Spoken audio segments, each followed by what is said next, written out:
dos partes.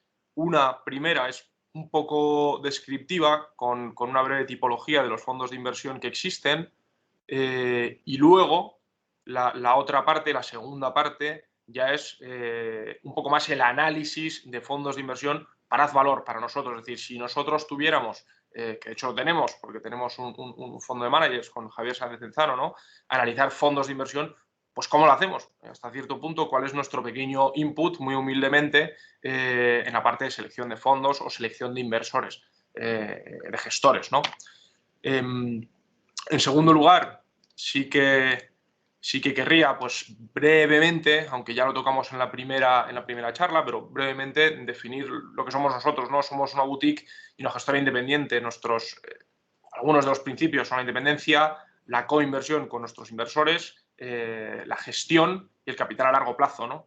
Recordaros, una boutique es una entidad pequeñita, más o menos que se especializa en ciertos nichos de mercado, sin cubrir tampoco la totalidad del mismo, y que intenta tener, pues, pocas estrategias de inversión en las que se centra exclusivamente, ¿no? Es decir, no tendemos a ser tampoco generalistas, o no tienden a ser las boutiques a ser generalistas. Y luego, como entidad independiente, pues deciros lo mismo que la última vez, ¿no? No dependemos de ninguna entidad externa, de ninguna aseguradora, de ningún tampoco banco o entidad bancaria o conglomerado, sino que, bueno, los socios fundadores, Álvaro Guzmán de Lázaro, Fernando Bernat, Beltrán Parajes y Sergio Fernández Pacheco, son los dueños de la compañía, ¿vale?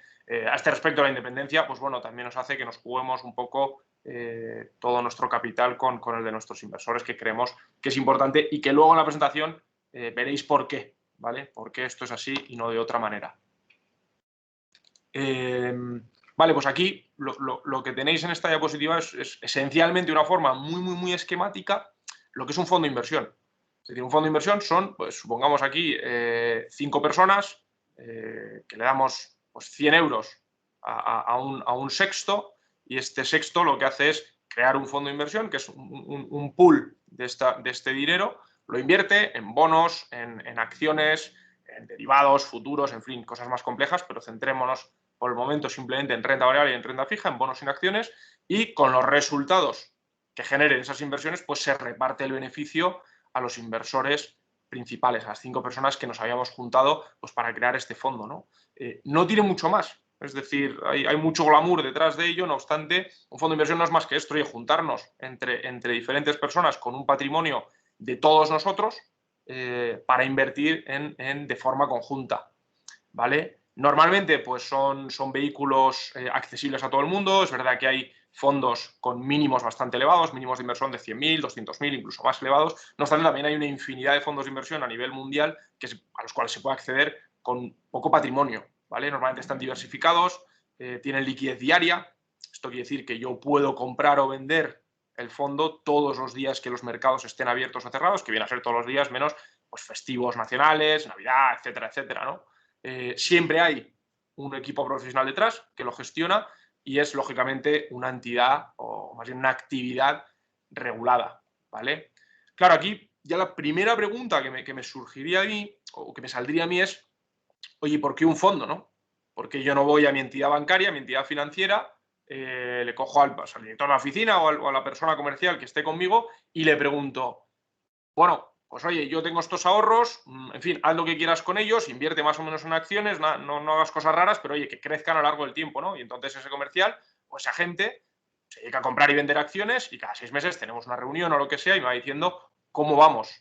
Claro, esto viene a ser lo mismo, porque es la misma entidad la que te lo va a hacer, la misma persona la que te va a hacer comercialmente la gestión. No obstante, ¿por qué no se hace? Bueno, pues por dos razones esenciales. Una, la primera, es de costes, que es que un fondo de inversión, al ser un pool de inversores, ¿vale?, puedes crear economías de escala por tamaño. Es decir, puedes tener mejores costes en términos de corretaje, mejores costes en términos unitarios, en términos de análisis, etcétera. Pero la segunda razón más importante, diría yo, que es por la cual se tiende a invertir en un fondo de inversión y no invertir directamente en acciones con un banco, es porque fiscalmente es mucho más eficiente, ¿vale?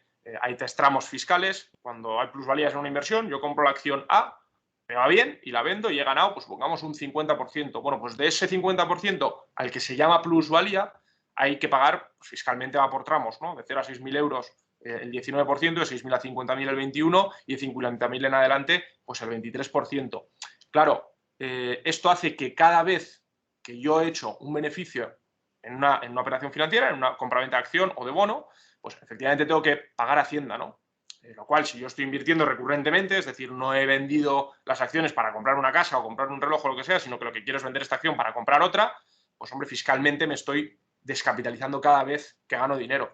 En un fondo de inversión esto no es así. Es decir, el fondo de inversión compra y vende acciones pues, todos los días o cuando quiera, pero claro, cuando vende acciones con beneficios, la fiscalidad está bonificada, de tal forma que no se descapitalice. Es decir, que el particular, nosotros, yo Ignacio Lave, solo tengo que pagar Hacienda cuando vendo el fondo, pero el fondo no tiene que pagar más allá del 1% por cada vez que vende acciones con plusvalías. Es decir, que fiscalmente es un vehículo muchísimo más eficiente, ¿vale? Esta os diría que es la razón esencial por la cual los fondos de inversión existen, más allá, lógicamente, de la profesionalización de la gestión, etcétera, etcétera. ¿Vale? Un fondo de inversión, para que sepáis el tecnicismo, es una institución de inversión colectiva, como son también pues, las SICAV, los fondos mobiliarios, etcétera. En esta siguiente diapositiva lo que os quiero enseñar, ¿vale? Es el patrimonio de los fondos de inversión en España, ¿vale? De todos los fondos de inversión que hay en España. Está sacado de la fuente Sinverco, ¿vale? Que es, por así decirlo, la patronal de las gestoras de fondos, estrictamente es la Asociación de Instituciones de Inversión Colectiva y Fondos de Pensiones. Entonces, pues como podéis ver, a cierre del año pasado, de 2020, había 277.000 millones invertidos en fondos de inversión. Es decir, es una cantidad pues, hombre, relativamente importante, ¿no? En depósitos en España creo que hay unos 800.000 millones, por lo que pues, no es una cantidad pequeña. Claro, aquí yo os haría una pequeña pregunta, ¿vale? Aunque no contestáis, no pasa nada, que es ¿cuántas acciones podríais pensar que cotizan en España? Pues hay gente que pensará en el IBEX 35, por lo tanto ya sabemos que 35 seguro. Otra gente estará pensando en acciones más pequeñas del MAB, del mercado alternativo bursátil. Pero bueno, en total hay 200, ¿vale? Más o menos, creo que es un poco menos, pero bueno. Claro, ¿cuántos fondos de inversión hay en España? Y aquí la pregunta es mucho más compleja porque que sepáis que hay 33.000. Es decir, si ya es complicado invertir en una acción, que la acción vaya bien, no cometer errores, no perder el patrimonio, o en un bono, si queréis, ¿vale? 3/4 lo mismo, o en deuda high yield, etcétera, etcétera. No os digo ya invertir en fondos de inversión, porque cuando tú tienes que ponerte a analizar fondos de inversión y decir, oye, ¿en cuál invierto estos 33.000? Pues si estás solo en tu casa, tienes un pequeño problema. Es decir, no es del todo fácil saber en cuál de esos 33.000 fondos uno tiene que invertir, ¿no? Entonces, con esto solo quiero deciros que analizar fondos de inversión y que saber un poco de fondos de inversión es importante. Es complejo, tiene sus pequeñas características y tiene su enjundia, ¿vale? Es decir, no es algo baladí. Con esto, pues la tipología de fondos de inversión más básica, con la que más os vais a poder encontrar en el día de mañana si invertís en fondos o si os dedicáis al sector, ¿vale? Va a ser esta, más o menos, la renta variable, es decir, se compran y venden acciones, ¿vale? Esencialmente se pueden comprar y vender también pues, futuros, derivados, apalancarse, pero centrémonos en fondos de renta variable que lo que hacen es comprar y vender acciones, Telefónica, Santander, Tubacex, Repsol, pues que sean. Renta fija son los fondos que se dedican a invertir en deuda. Y esto se hace vía bonos, ¿vale? Cuando una empresa emite deuda, lo hace en el mercado de bonos y esos bonos, pues lógicamente pagan un tipo de interés. Y esos bonos, lógicamente, también se pueden intercambiar. Es decir, no el primer comprador del bono tiene que ser el último, sino que se intercambian en el mercado de capitales, ¿vale? Los bonos son de diferente plazo temporal, hay bonos a corto plazo, hay bonos a más medio plazo, hay incluso deuda pues, a 5 años, a 10 años, a 30 años y diferente perfil de deuda, sobre todo por centrarnos en la básica, la gubernamental, la de los estados soberanos, y luego la corporativa, la de las empresas, ¿vale? La propia Telefónica que puede tener deuda emitida. Y luego están los fondos mixtos, que estos lo que hacen es invertir una parte del patrimonio en acciones y otra parte del patrimonio en deuda, ¿vale? Dentro ya, entrando un poco más en materia, existe la gestión activa y la gestión pasiva, ¿vale? Os lo cuento porque esto es un poco, hay un cierto debate o está bastante de moda ahora hablar de gestión activa versus gestión pasiva. por los resultados de ambas en los últimos años, sobre todo en los últimos 10 años. La gestión activa, para que lo entendáis, es cuando un equipo, ¿no? Una serie de gestores o un gestor decide invertir en una serie de empresas porque cree que esas empresas van a hacerlo bien en el futuro. Entonces, esa cartera que se crea es una cartera específica para ese fondo, que puede contener compañías francesas, inglesas, americanas, españolas, portuguesas. En cambio, la gestión pasiva lo que tiende a hacer, en términos generales, es replicar un índice. Replicar, por ejemplo, el IBEX 35. Replicar, por ejemplo, el S&P 500, el S&P 500. Replicar el Nasdaq, que es el índice tecnológico de Estados Unidos. Entonces, lo que hace no es crear una cartera desde cero, sino que ejecuta la misma cartera con la cual se compone el índice y nos va a dar la rentabilidad de ese índice menos los costes asociados al vehículo, ¿no? Menos la comisión de gestión, etcétera. Aquí también deciros, la gestión activa normalmente cobra mayor comisión de gestión, 1,5, 1,8, 2% en función de cada fondo, y la gestión pasiva suele ser más barata, porque efectivamente no hay ningún tipo de análisis detrás, sino que simplemente se dedica a replicar el índice al que, pues efectivamente, quiere replicar. Luego hay dos categorías de fondos, de reparto y de acumulación dentro de la renta variable, por así decirlo. Los de reparto son...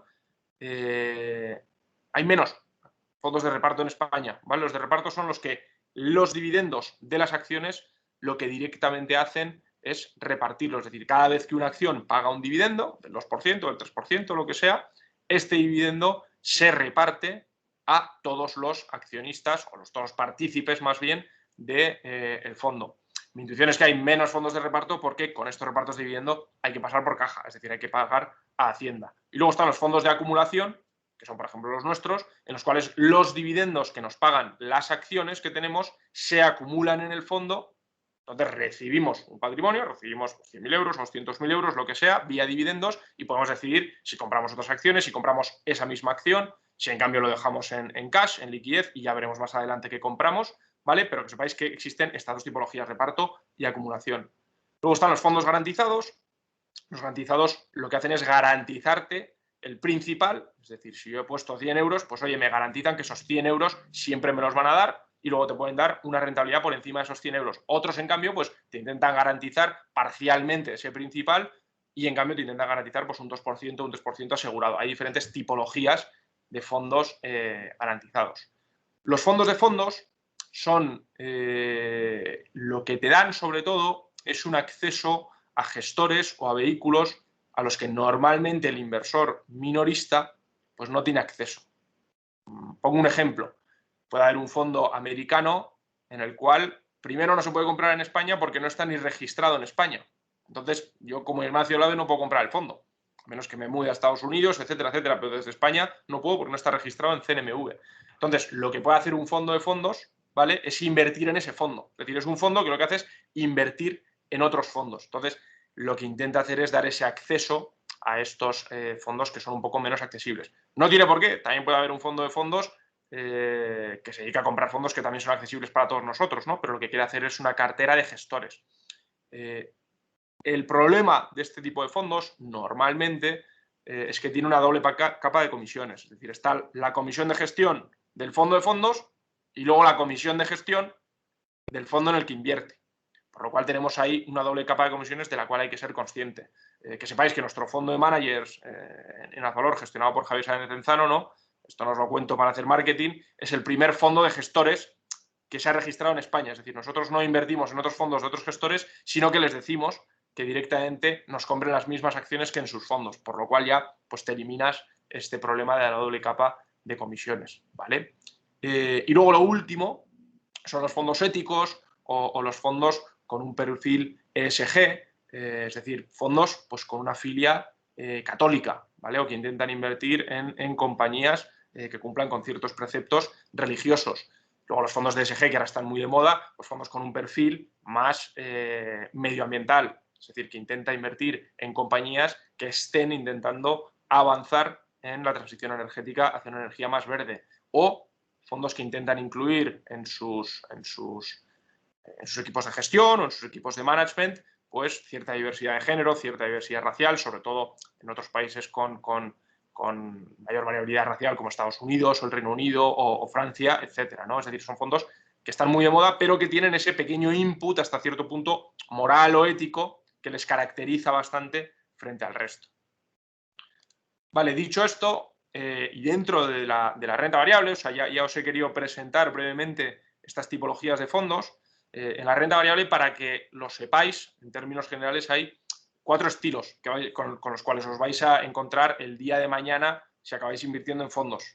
¿Vale? Aquí os he puesto a 4 personajes, no sé si reconoceréis alguno o no, pero bueno, no pasa nada. El de arriba a la izquierda es Jim Simons, gestor de Renaissance Technologies, es uno de los fondos quant mejores del mundo, creo que de hecho es el mejor fondo quant del mundo, lleva cerrado desde hace un montón de tiempo, los que invierten en los fondos son él y el resto de socios y fundadores de Renaissance Technologies, y efectivamente es un poco el fondo baluarte para representar la inversión quant, ¿vale? Cuantitativa. A la derecha, arriba, tenemos a Ray Dalio, es un inversor macro de Bridgewater, hedge fund de los más conocidos, de los más grandes un poco del mundo, persona a la que podéis seguir en redes sociales, especialmente en LinkedIn, publica muchos escritos, tiene 2 libros, hasta la fecha creo que va a hacer un tercero, y hombre, sí que dentro de lo que es la inversión macro, pues hombre, es alguien de referencia. Abajo a la izquierda, no sé si le reconocéis, es Warren Buffett, solo que de joven. Me he hartado ya de verle con canas y mayor, así que os he puesto una imagen, pues no sé, de los años 60 o 50, la verdad es que no lo sé, pero hombre, ya se le ve que está bastante joven. Os he puesto pues para simbolizar también la inversión value, que es la que nosotros también representamos en Azvalor, siendo Warren Buffett, pues yo que sé, uno de los padres fundadores de la misma, ¿no? Que iba gestionando pues de los 50, 60 más o menos, y estamos en 2021, o sea que... Y abajo a la derecha es Terry Smith, que es el gestor del fondo Fundsmith, que está muy de moda en la actualidad, con bastantes buenos resultados, todo se ha dicho, para representar un poco el growth, la filosofía growth, ¿vale? Por lo que, en términos generales, yo creo que con lo que más os vais a encontrar, más allá de los fondos de renta variable, más allá de los fondos de renta fija, etcétera, va a ser con ciertos estilos, ciertos sesgos de inversión, ciertas tipologías de inversión, que van a ser estas 4, cuantitativo, macro, value y growth. Hay muchas más, ¿vale? Análisis técnico, análisis más estadísticos, unas puramente sectoriales, etcétera. Pero yo creo que estos 4 pues ejemplifican mucho, al menos la coyuntura actual dentro de los fondos de inversión de renta variable. Vale, luego ya dentro de la renta variable, en el momento actual hay un debate, ¿vale? Un poco en la pelea entre el crecimiento, entre los fondos de crecimiento y los fondos de valor, los fondos value. Porque es verdad que en los últimos 10 años, más o menos, en la última década, el growth ha batido al value de sobra, como podéis ver en este gráfico, ¿no? O sea, en la parte de arriba en azul sería cuando el value lo hace mejor en términos agregados que el growth, y en la parte de abajo, en rojo, sería cuando el growth lo hace mejor que el value. Entonces, os pongo esta gráfica, no para decir el value lo ha hecho históricamente mucho mejor que el growth, porque efectivamente desde 1936 hasta ahora, pues hombre, hay bastante más azul que rojo en la gráfica, ¿no? Sino para una cosa que creo que es muy importante y que luego tocaré con cierto detalle, que es que no se puede mirar o no se puede analizar un fondo única y exclusivamente con los resultados o el track record o el performance, ¿vale? O el rendimiento de los últimos 4 o 5 años. Porque si nos fijáramos en eso, efectivamente este gráfico, oye, yo me fijo en los últimos 10 años, pues claramente hay que invertir en growth. Olvidarse el value, pues que está pasado de moda o que no funciona o lo que sea, y hay que invertir en empresas de crecimiento. No obstante, claro, si intento mirar más atrás y ampliar mi scope, pues veo que en general a los fondos de inversión se les ha dado mejor poner precio a las cosas, es decir, hacer inversión en valor, que intentar poner precio al crecimiento, que intentar hacer growth, ¿vale? No por nada os digo esto, es decir, una métrica importante a mirar es cuál es el track record de un inversor, no obstante no debe ser la única, ¿vale? Porque si es la única, pues normal es que cometamos errores, y luego os voy a poner unos ejemplos con más tiempo para que los veáis también de una forma un poco más práctica. El otro debate que existe en la actualidad está entre la gestión pasiva o la gestión activa, ¿vale? Este es un debate ya añejo, tiene muchos años, no obstante, en los últimos años también la gestión activa lo ha hecho peor que la gestión pasiva, es decir, los fondos que se han dedicado a replicar a índices pues lo han hecho en términos agregados, de nuevo, peor que los fondos que han intentado crear carteras específicas para batir a los índices, ¿no? En el gráfico a la izquierda, pues lo que veis son los flujos en billones americanos de dólares hacia renta variable activa, en azul, es decir, hacia abajo, y renta variable pasiva, en amarillo hacia arriba. O sea, veis que el flujo ha ido mucho más hacia el pasivo que hacia el activo. En el gráfico a la derecha es un poco tres cuartos lo mismo, es el patrimonio como porcentaje de la capitalización bursátil en Estados Unidos del value, ¿vale? Es decir, vemos que crece desde el año 2000 en adelante, crece mucho, luego se estanca y empieza a caer. Y de hecho os diría que esto es hasta marzo de 2018, si ampliáramos a 2020, ha caído incluso más. Este debate entre gestión activa y pasiva, que lo sepáis también, no es simplemente un debate, por así decirlo, de asignación de capital, es decir, de inversión, de yo qué es lo que hago con mi patrimonio para hacer que crezca a lo largo del tiempo, sino que es un debate también académico, con diversos estudios que fundamenten que es difícil batir al mercado, es decir, es difícil batir al mercado, entre el 4 y el 6% de los gestores activos tienden a hacerlo y tampoco consistentemente, es decir, todas las semanas, todos los meses, todos los días, todos los años, sino que, pues efectivamente el debate tiene hasta cierto punto sentido. Os digo que es académico, ¿vale? Para que lo tengáis en mente. Esta persona de aquí que os pongo es Eugene Fama, que es Premio Nobel de Economía, recibió, de hecho, aquí está joven, ¿vale? Con pelo y tal, él está ya calvo, yo me estoy quedando, pero bueno, él ya tiene 60 o 70 años. Entonces, él creó la hipótesis de los mercados eficientes, ¿vale? Esencialmente desarrolló un modelo matemático de equilibrio partiendo de ciertas bases, sobre todo las bases son que si los inversores están perfectamente informados y la información es pública, es decir, no hay inside trading y este tipo de cosas, la información sobre los valores, acciones o bonos es pública, se descuenta inmediatamente en el precio. Es decir, siempre los precios van a reflejar toda la información relevante sobre el valor o el activo en cuestión. Esto es lo que dice la hipótesis del mercado eficiente. Entonces, es un modelo matemático con información perfecta, lo cual, en fin, metodológicamente podríamos entrar en el debate sobre hasta qué punto eso es real o no en el mundo real, ¿vale? Eso es otro debate en el que no quiero entrar, pero de esta teoría lo que se deduce es que no se puede batir al mercado más allá de por azar. Es decir, si toda la información de todos los activos que se intercambian en el mercado ya está perfectamente reflejada en el precio de los mismos, yo la única probabilidad que tengo, posibilidad que tengo de batir al mercado es por azar. Es que haya seleccionado 3 empresas que este año lo hacen muy bien, el año que viene otras 3 empresas que también lo hacen muy bien y más o menos tenga suerte. Pero lo que no tengo es habilidad, porque no puedo tenerla. Es decir, porque ya está toda la información relevante descontada en el precio, por lo cual yo simplemente no puedo tener una habilidad superior al resto. En la anterior charla que os hice, os hablaba de alfa, pues yo no podría tener alfa, ¿vale? Aquí Warren Buffett hizo una pequeña, no refutación, pero sí un pequeño artículo en contra de esta teoría, que se llama, el artículo se llama The Super Investors of Graham and Dodsfield, en el que esencialmente decía, oye, está muy bien lo que dices, los mercados tienden a ser más eficientes, eso es un hecho, eso es así, tienden hacia la eficiencia, pero él no consideraba que fueran perfectamente eficientes, sino que lo que dice es, bueno, de todas las personas que nos dedicamos a los mercados, pues parece ser que hay unos pocos que hemos conseguido batir al mercado consistentemente y no por azar, sino que estamos aplicando los mismos métodos y herramientas de análisis o de trabajo, ¿no? Hablaba en el artículo, que si queréis os lo puedo enviar, os lo puedo enviar a Javier y que luego lo comparta con el resto, de inversores de la talla como Walter Schloss, el fondo de Sequoia, el propio Warren Buffett, Charlie Munger, Permeter, Pacific Partners. Es decir, parece que hay algo más que nos puede indicar que hay algo más de azar en esto de batir al mercado, ¿no? Y habiendo de batir al mercado, pues hombre, esto es el incentivo de cualquier fondo de inversión activo. ¿Vale? Los fondos de inversión activos, los que crean carteras, pues lo que intentan hacer es batir al mercado. Como os decía antes, pues la dura realidad es que muy pocos fondos de inversión lo hacen. Es decir, los estudios a más largo plazo, y no me refiero a 3, 4, 5 años, sino a 10 años, 15 años, 20 años vista, nos indican que en términos generales, en Europa, en Norteamérica y en el Reino Unido, entre el 4 y el 3% y el 6% de los fondos de inversión son los que baten al mercado. Es decir, entre el 4 y el 6%.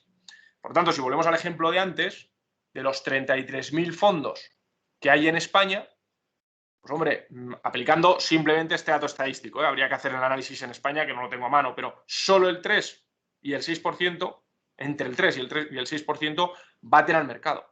Entonces, claro, si esto es así, pues es que igual mejor me compro el índice y se acabó. El fondo del índice, que es más barato, que tampoco me tengo que pelear con nadie y se acabó, ¿no? Por lo tanto, como os dije en la primera charla, batir al mercado es complicado. ¿vale? Que eso siempre hay que recordarlo porque no es fácil.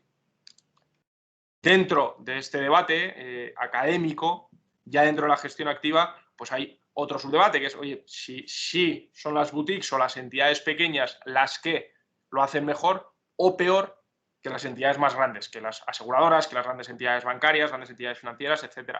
Y aquí hay un informe realizado por AMG, Affiliated Managers Group, menos lo puedo compartir con vosotros, que se llama The Boutique Premium, por el cual, pues efectivamente, las boutiques las entidades pequeñas tienden a hacerlo mejor que las entidades más grandes, que las entidades más bancarizadas, ¿vale? Es un pequeño apunte que os quería hacer.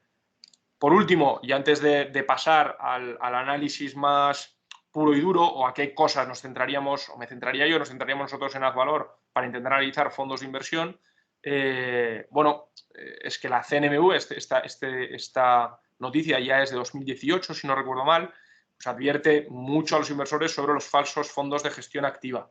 Es decir, hay un problema que se da en Europa, esto es una cosa solo de España, en Europa y en Estados Unidos no lo tengo tan claro, pero en Europa ciertamente, que es que hay muchos fondos que se venden como gestión activa, con una comisión de gestión pues, ciertamente más elevada que la de gestión pasiva, pero que lo que intentan hacer es hacer más o menos lo que hace el índice con alguna que otra pequeña divergencia. Entonces, esto es lo que se llaman los closet index o la falsa gestión activa. Es decir, alguien que en realidad no tiene una cartera propia ni se está quebrando mucho el seso para intentar batir al mercado y crear una carpeta que sea mejor que la del mercado, sino que va a hacer más o menos lo mismo que el índice de referencia y así pues más o menos estamos relativamente todos contentos, ¿vale? Esto es a día de hoy un cierto problema.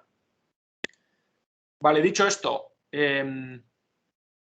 podréis pensar, oye, ¿cuál es pues, el error más grande que tengo que evitar a la hora de seleccionar un fondo, a la hora de analizar un fondo o a la hora de invertir mi patrimonio, ¿no? Y la respuesta a esta pregunta no es la que ninguno estáis pensando.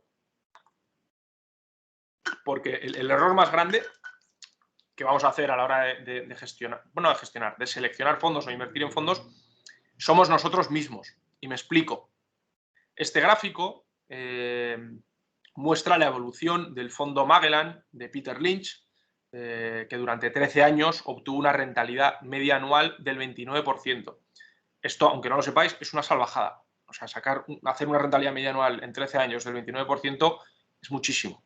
O sea, de hecho, al año 13, Peter Lynch se jubiló, dijo que se había perdido pues, todos los partidos de baloncesto de sus hijas, que apenas tenía ya vida familiar y que estaba un poco pues harto de trabajar tanto, ¿no? Es decir, conseguir estos resultados es complicado.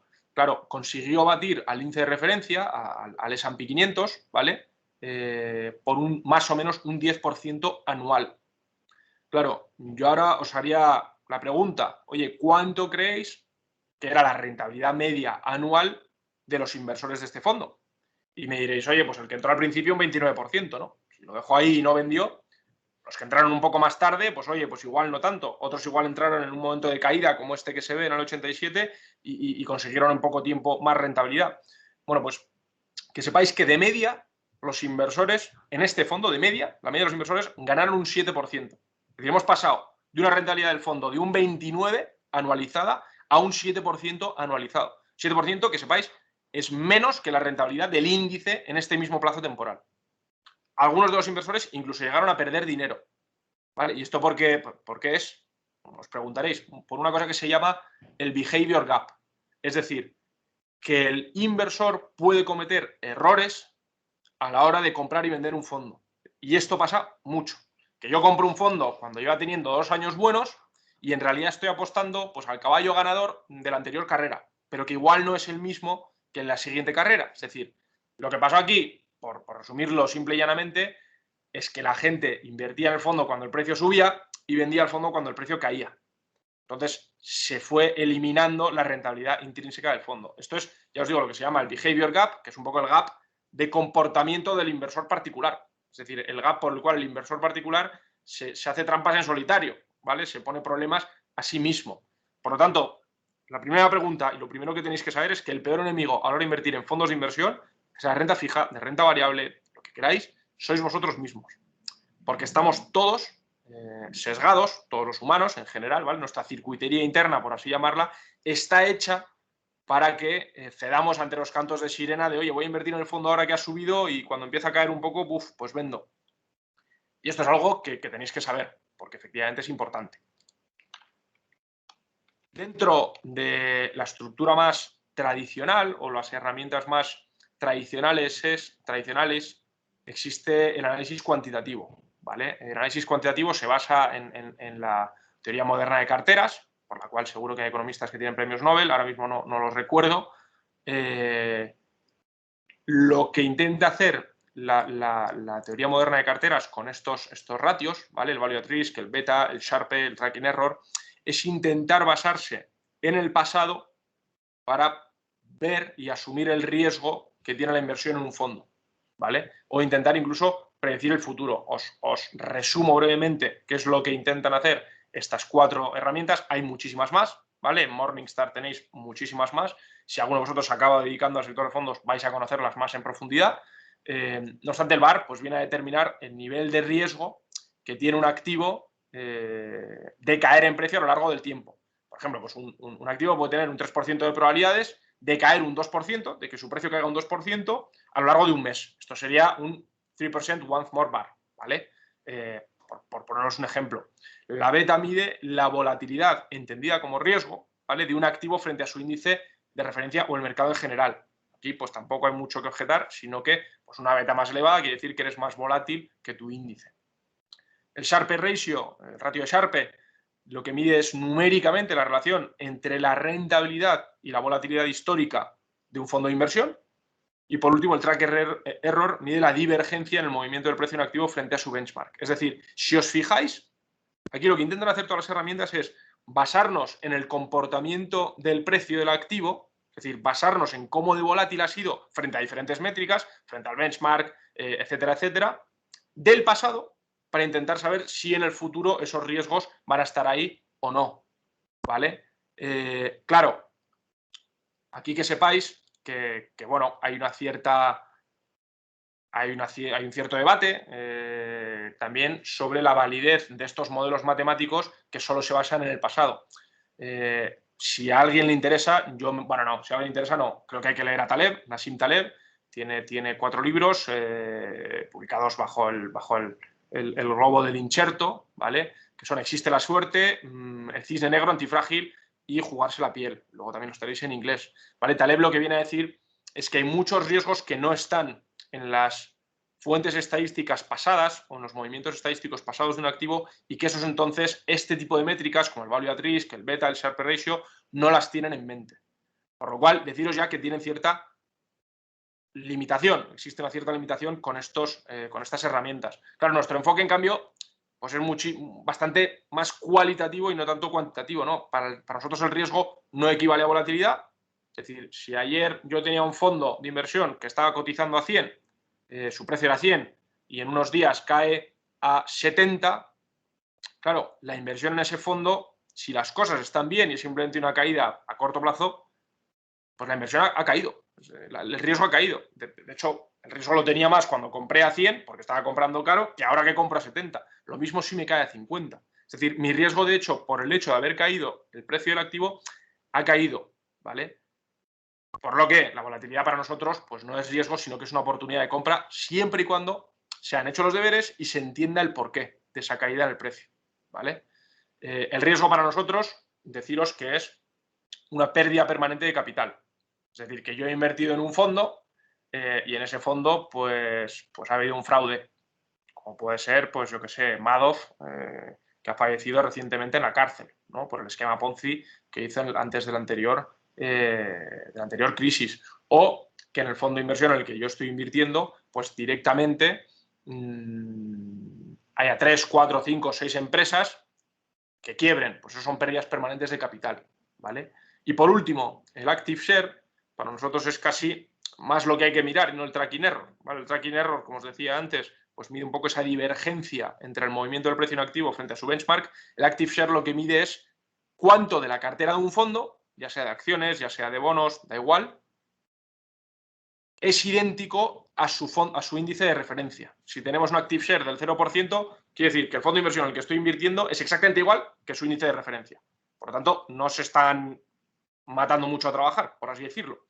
En cambio, si el Active Share es más elevado, si es del 80%, 90%, 99% o 100%, Eso quiere decir que el 100% de la cartera del fondo en la que estoy, en el que estoy invirtiendo, pues efectivamente es diferente a la del índice de referencia. Luego podrá salir mejor o peor la inversión, pero al menos parece ser que están intentando hacer las cosas diferentes, ¿vale?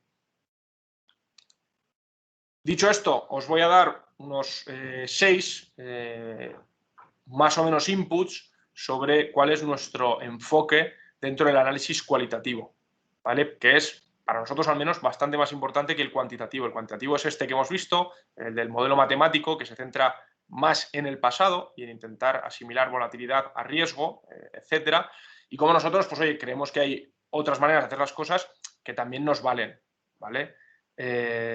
Aquí, pues, dónde y cómo buscar fondos, análisis del equipo, análisis de la entidad gestora, cuánto se juegan, es decir, el skin in the game, su proceso de inversión y su track record, y dónde está el riesgo, ¿no? Es decir, qué es finalmente el riesgo para nosotros. Que sepáis que la persona a la que nosotros más admiramos en España a este respecto es Javier Sáenz de Enzano, que, como os decía antes, es el gestor de nuestro fondo de managers, y en quien me he basado mucho para esta parte de la presentación, ¿no? De lo que os quiero contar, porque él esencialmente se dedica a eso, es decir, se dedica a analizar gestores, a analizar fondos y saber cuáles pueden ser interesantes, cuáles pueden no ser interesantes y cuáles nos pueden gustar y cuáles no nos pueden gustar o encajar, ¿no? Entonces, en fin, una persona que ya conocíamos históricamente de nuestra anterior etapa y que de hecho nos gusta porque nos hizo una serie de preguntas que eran bastante buenas y que eran diferentes. En vez de basarse tanto en el value at risk y este tipo de cosas, nos hacía unas preguntas que metían un poco el dedo en la llaga, lo cual es importante. Entonces, ¿dónde y cómo buscar fondos?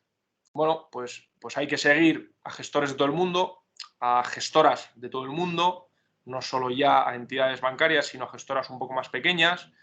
Hay que seguir sus conferencias de inversión, que en muchos casos las publican, seguir las entrevistas que hacen, ya sea en medios telemáticos, como en medios postales, como en revistas especializadas, artículos, ensayos que puedan escribir los propios autores, es decir, libros que puedan escribir ellos mismos diciendo pues, cómo han hecho dinero, cuál es su forma de invertir, prensa especializada, lógicamente, y con todo lo que tenemos que intentar hacer es una investigación relativamente profunda, ¿vale? Para llegar a una conclusión sobre esa entidad, sobre ese fondo. Oye, ¿quién lo gestiona? ¿Cómo lo gestiona? ¿Por qué lo gestiona? ¿Qué es lo que busca cuando gestiona?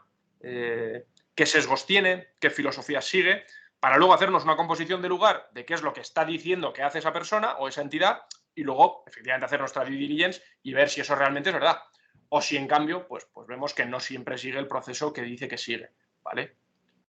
Dicho esto, el equipo es de lo más importante. ¿Cuál es la estructura del equipo de inversión? ¿Cuál es la estabilidad del equipo de inversión? ¿Cuál es la experiencia del equipo gestor? ¿Es una persona de 28 años que acaba de empezar? Que, ojo, puede ser buenísima, o es un equipo de gestión pues, que tiene ya 50 años, 60 años y tiene varias crisis a la espalda y sabe gestionar esas crisis, etcétera. Es decir, es una experiencia relevante y longeva o no.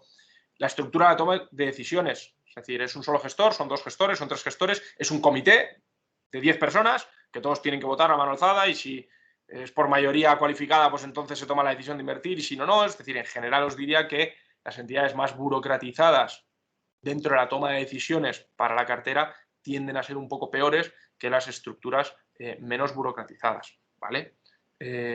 Igualmente, ¿cuál es su skin in the game? Es decir, cuánto se juegan ellos, que esto ahora mismo os voy a hacer un par de ejemplos para que lo entendáis, y qué autoconocimiento tienen sobre su carga de trabajo y si es un poco a largo plazo sostenible.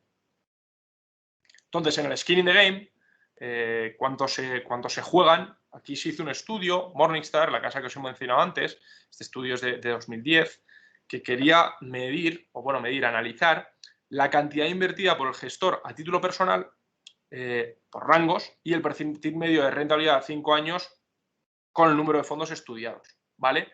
Que sepáis que en España y en Europa no es obligatorio que un gestor diga en cuál de cada uno de estos rangos está. Es decir, no hay obligación de decir si yo invierto en el fondo que gestiono, ¿vale? No obstante, en Estados Unidos sí. Es decir, en Estados Unidos es obligación decir si inviertes, pues no sé cuáles son los rangos, pero supongamos aquí entre €1 y $1 y $10, de 10 a 50.000, subimos hasta arriba, hasta de 1 millón en adelante, ¿vale? Lo cual me parece que está bastante bien tirado, porque al fin y al cabo uno sabe si aparte de jugarse su trabajo, también se juega su propio patrimonio, el gestor, en el que yo he depositado mi confianza y yo he depositado mi patrimonio. Por tanto, si os fijáis en la columna del ranking, pues a mayor patrimonio parece ser que el ranking es mayor, ¿vale? Y en la siguiente columna, que está lo curioso, es el porcentaje de fondos, o el número, no el porcentaje, sino el número de fondos que se encuentran en esa situación. Es decir, con el ranking y en base al percentil medio de rentabilidad y el gestor habiendo invertido más de 1 millón. Pues ahí vemos que hay 391 fondos, ¿no? Luego 194, luego 656, aquí está en el máximo, entre 100.000 y 500.000 dólares. Pero claro, si nos vamos al final del todo, hay 1.860 fondos dentro del estudio en los cuales el gestor no había invertido ni un solo euro.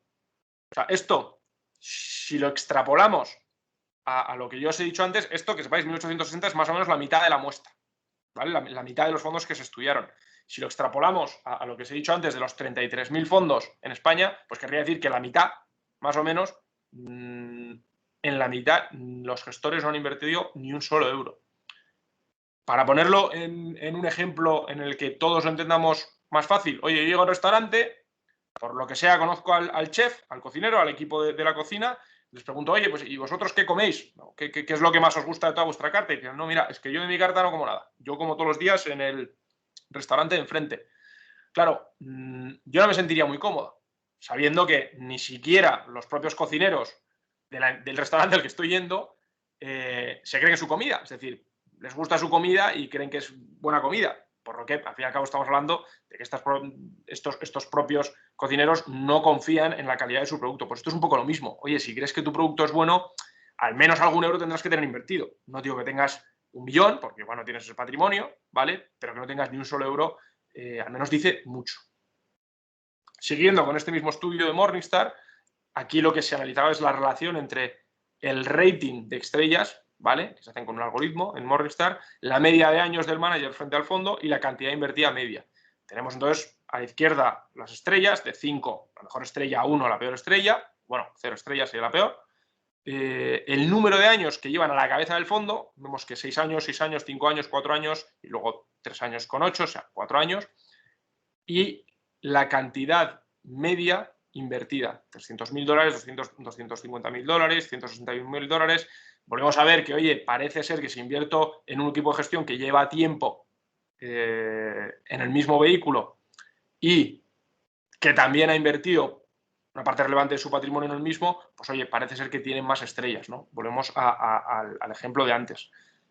Y ahora os voy a poner un pequeño vídeo, ¿vale? Para que veáis esencialmente casi la definición más gráfica que se puede hacer del skin in the game, de jugarse la piel, ¿vale? De jugarse la piel junto con tus copartícipes, coinversores.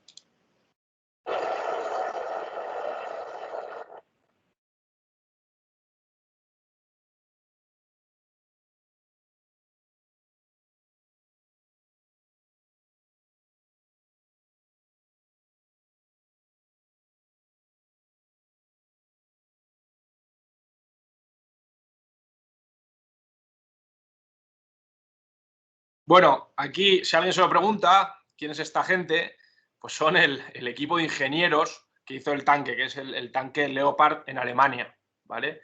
Es un poco un vídeo relativamente jocoso, pero creo que ejemplifica bien lo que os estoy diciendo, ¿no? Oye, cuando tú te juegas la vida y te vas a poner de espaldas al tanque, ni siquiera de frente, que igual veo que le ha fallado el freno y, yo qué sé, puedo saltar a la izquierda o empujar a uno delante o cualquier perrería de estas, sino que me pongo de espaldas, a alguno que mira de vez en cuando refilón, como diciendo, no las tengo yo todas conmigo, pero hombre, ejemplifica que si les has dicho a tu equipo de ingenieros, oye, vamos a hacer este vídeo, pues lo normal es que trabajen bastante en el tanque, porque cualquier fallo, de que pierda aceite, de que los frenos fallen, de que, yo qué sé, si el tanque está cargado, incluso dispare, implica, pues bueno, pues la muerte de estos ingenieros, ¿no? Por lo que esto es un poco lo que os quiero transmitir con el skin in the game. Dentro del análisis cualitativo, ¿vale? Tenemos también la entidad gestora.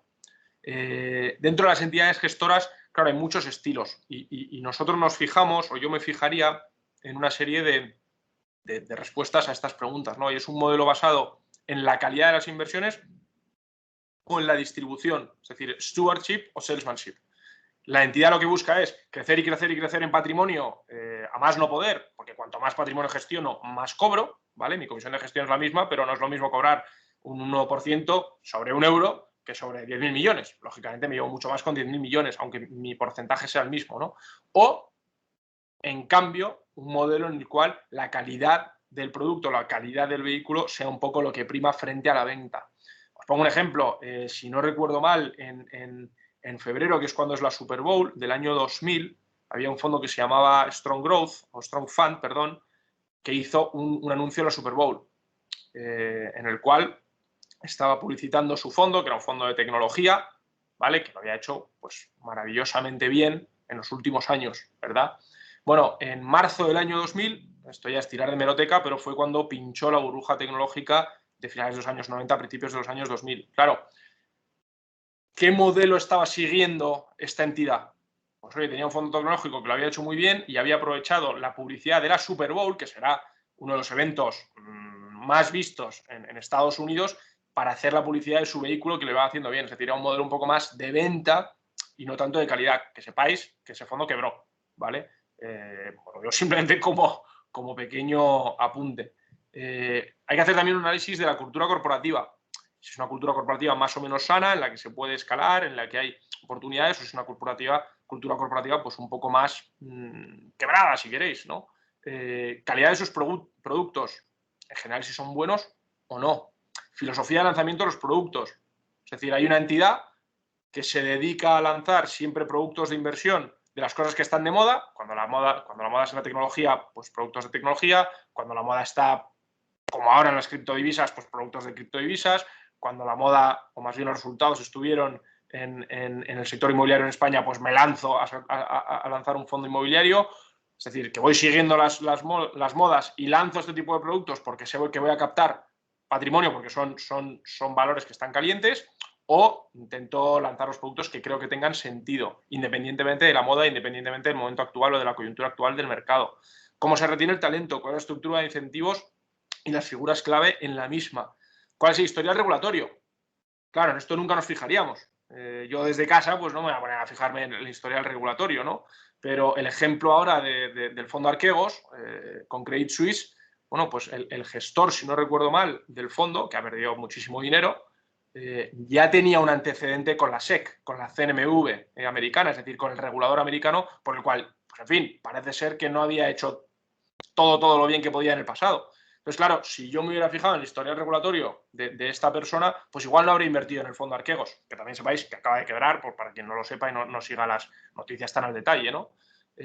Transparencia y comunicación con los inversores y la política sobre el tamaño de los fondos. Es decir, es importante saber si aquí lo que busca la entidad es crecer y crecer y crecer, y cuanto más mejor, o si sabe que tiene ciertas limitaciones a la hora de gestionar patrimonios muy elevados y limitaciones por las cuales va a tener que cerrar el fondo en algún momento o va a tener que crecer un poco menos rápido. Con esta imagen, simplemente poneros un ejemplo de lo antagónico a lo que nosotros consideramos una buena entidad, ¿no?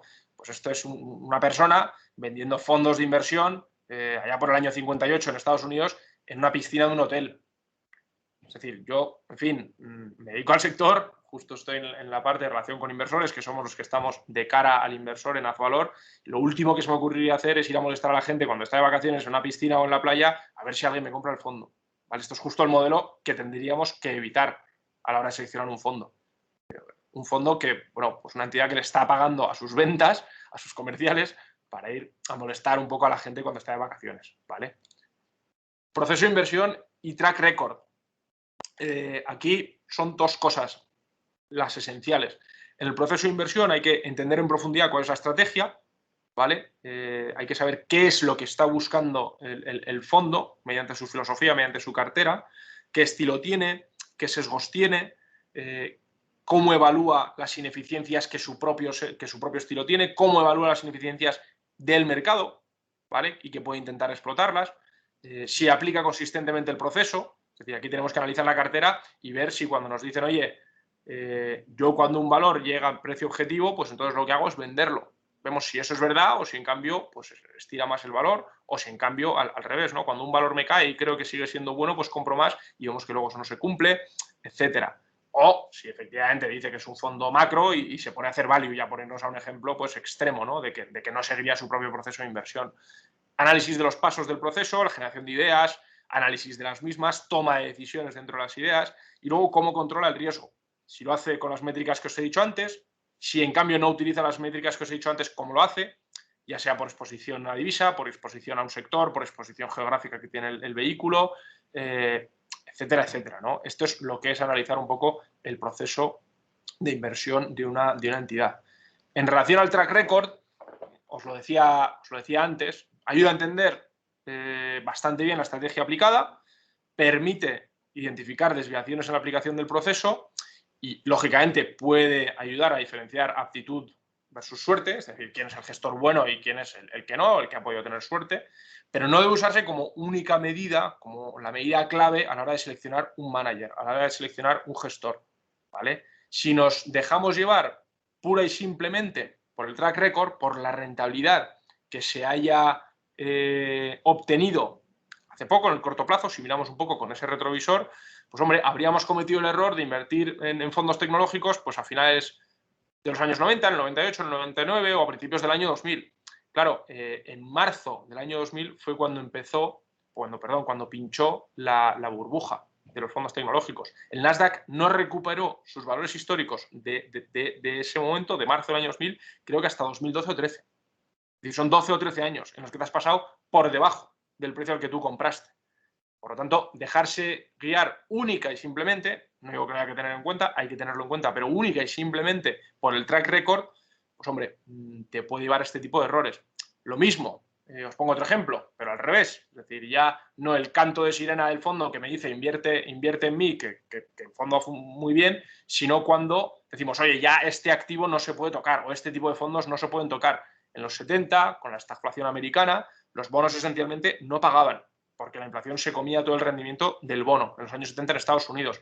Claro, si uno ya llega a la conclusión de que llevamos 6 años con los bonos que no hacen absolutamente nada, 6 años, 7 años o 8 años, lo que sea, pues se habría perdido uno de los ciclos alcistas de bonos gubernamentales americanos más largos de la historia. Porque cuando llegó Paul Volcker a la Reserva Federal y esencialmente controló la inflación y hizo los deberes, pues los bonos eso lo empezaron a reflejar. Y desde los 80, más o menos, cuando Volcker llegó hasta hoy, han sido 40 años de mercado alcista de los bonos. Entonces, si nos hubiéramos pasado de nuevo solo en el track record reciente del performance, de las rentabilidades de los bonos en los años 70, pues nos habríamos perdido 40 años de inversión bastante buena en bonos gubernamentales americanos encima. Es decir, con un riesgo en general de default, de quiebra, pues relativamente bajo. Entonces, ¿dónde está el riesgo? Bueno, pues ya hemos visto que el enfoque más tradicional nos dice que está en la volatilidad, en las desviaciones estándar, el ratio de Sharpe, etcétera, ¿vale? Eso que tenéis aquí en la parte izquierda.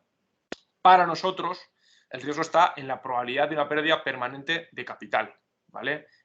Y el riesgo es, y esto es importante que lo tengáis en mente, todo lo que podría haber pasado, incluyendo lo que no ha pasado. Es decir, cuando un equipo de gestión ha tenido en mente ciertos riesgos que existían en la estrategia de inversión, independientemente de que luego no se cumplieran. Porque claro, si solo nos basamos en lo que ha pasado en el pasado, valga la redundancia, efectivamente nos vamos a perder ese risk management, esa gestión del riesgo de todo lo que podía haber pasado, pero al final no ocurrió. Entonces, nos dice mucho el equipo de gestión que esté pensando también en las cosas que podrían haber pasado, ¿vale?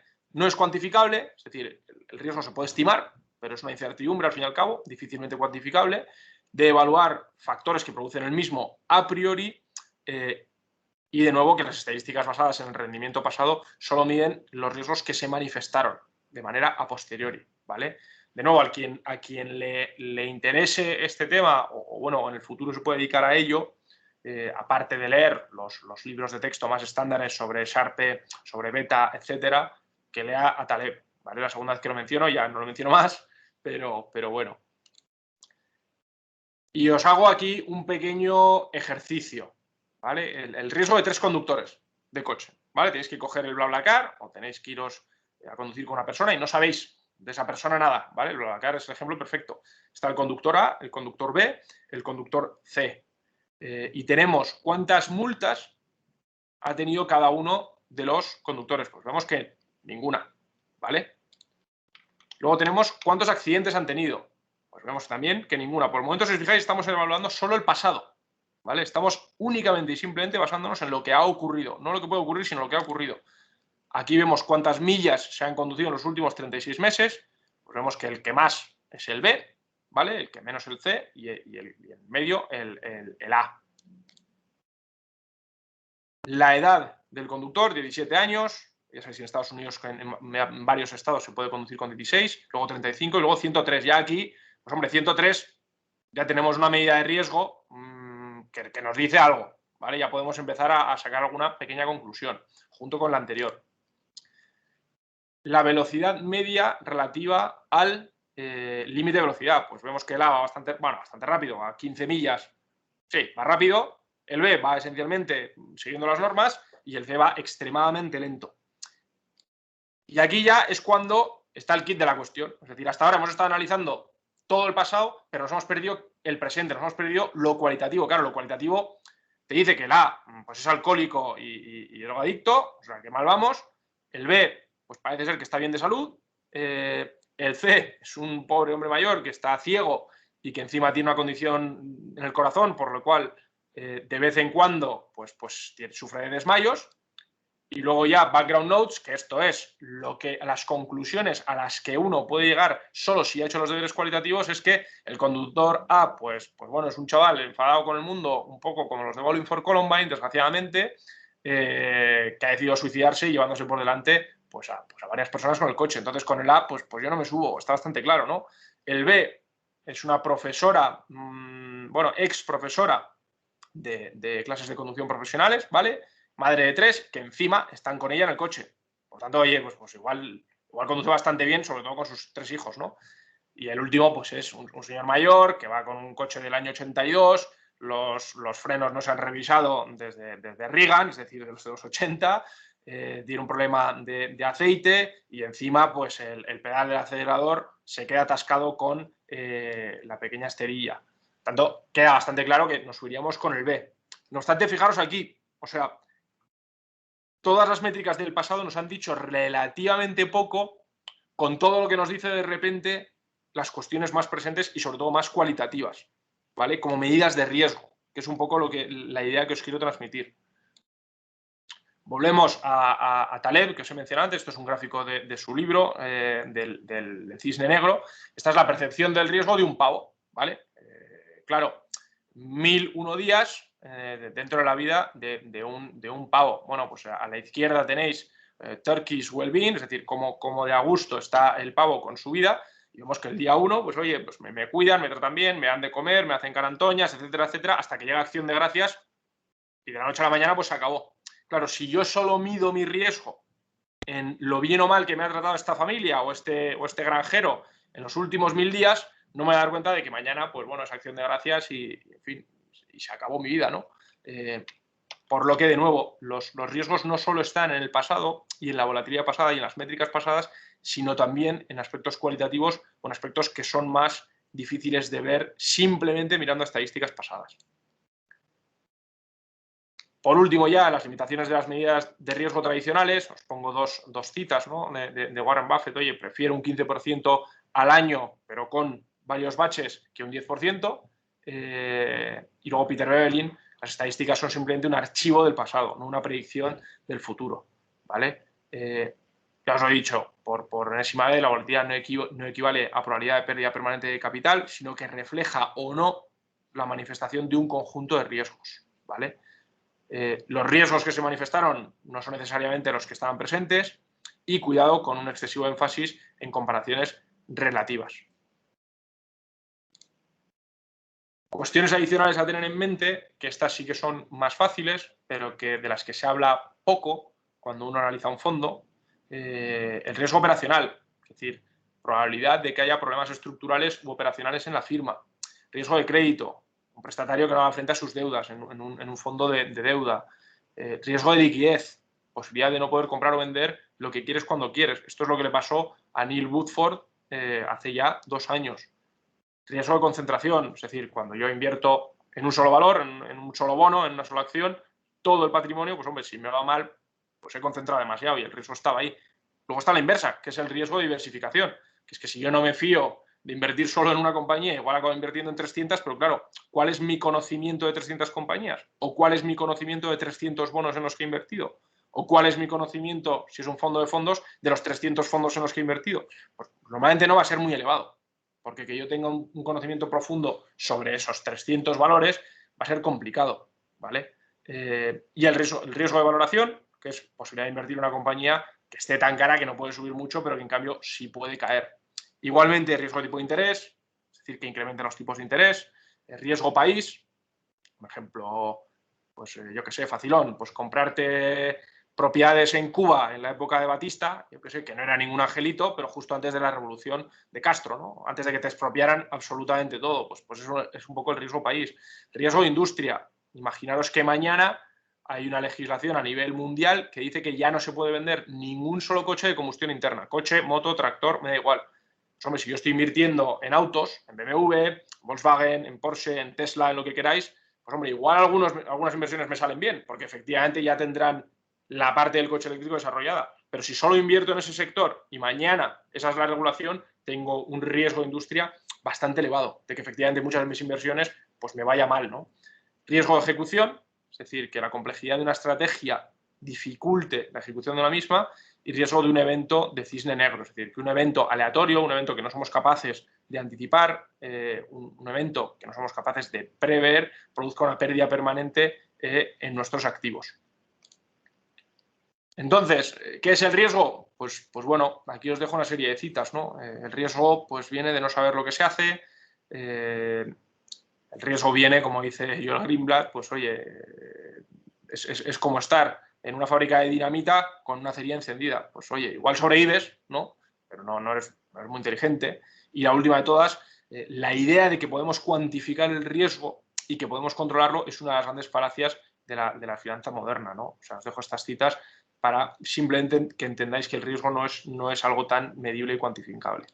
Con todo y una pequeña síntesis, pues oye, ¿en qué nos centraríamos? Pues boutiques independientes, propiedad de los propios empleados, equipos de inversión estables y que tengan bastante vocación, especializados en pocas estrategias, en estrategias específicas, no en lanzar muchísimos fondos y siempre siguiendo las modas, que se jueguen su patrimonio, skin in the game, fuerte mentalidad fiduciaria con el inversor, aquí stock picking, pero podríamos trasladarlo a que sigan su estrategia fielmente, ¿vale? Si es un inversor macro, pues que siga su estrategia macro. Si es un inversor quant, que siga su estrategia quant, ¿vale? Pero que efectivamente haga lo que diga que hace. Tamaño razonable con capacidad limitada.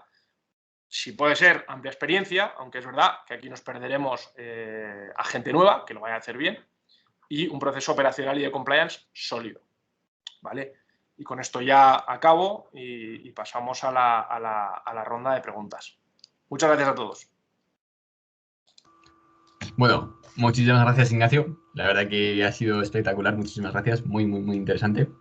Y si os parece, bueno, si tenéis preguntas, pues lo que hemos dicho antes, si queréis preguntarlas sin ningún problema, podéis levantar la mano. Ahí arriba tenéis el botoncito y nosotros os damos paso para que preguntéis lo que queráis.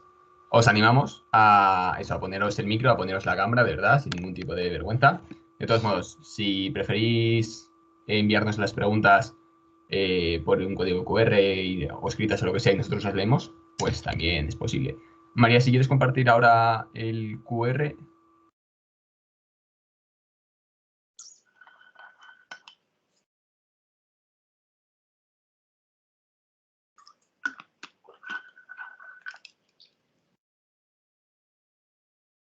Vale, ahí tenéis el QR.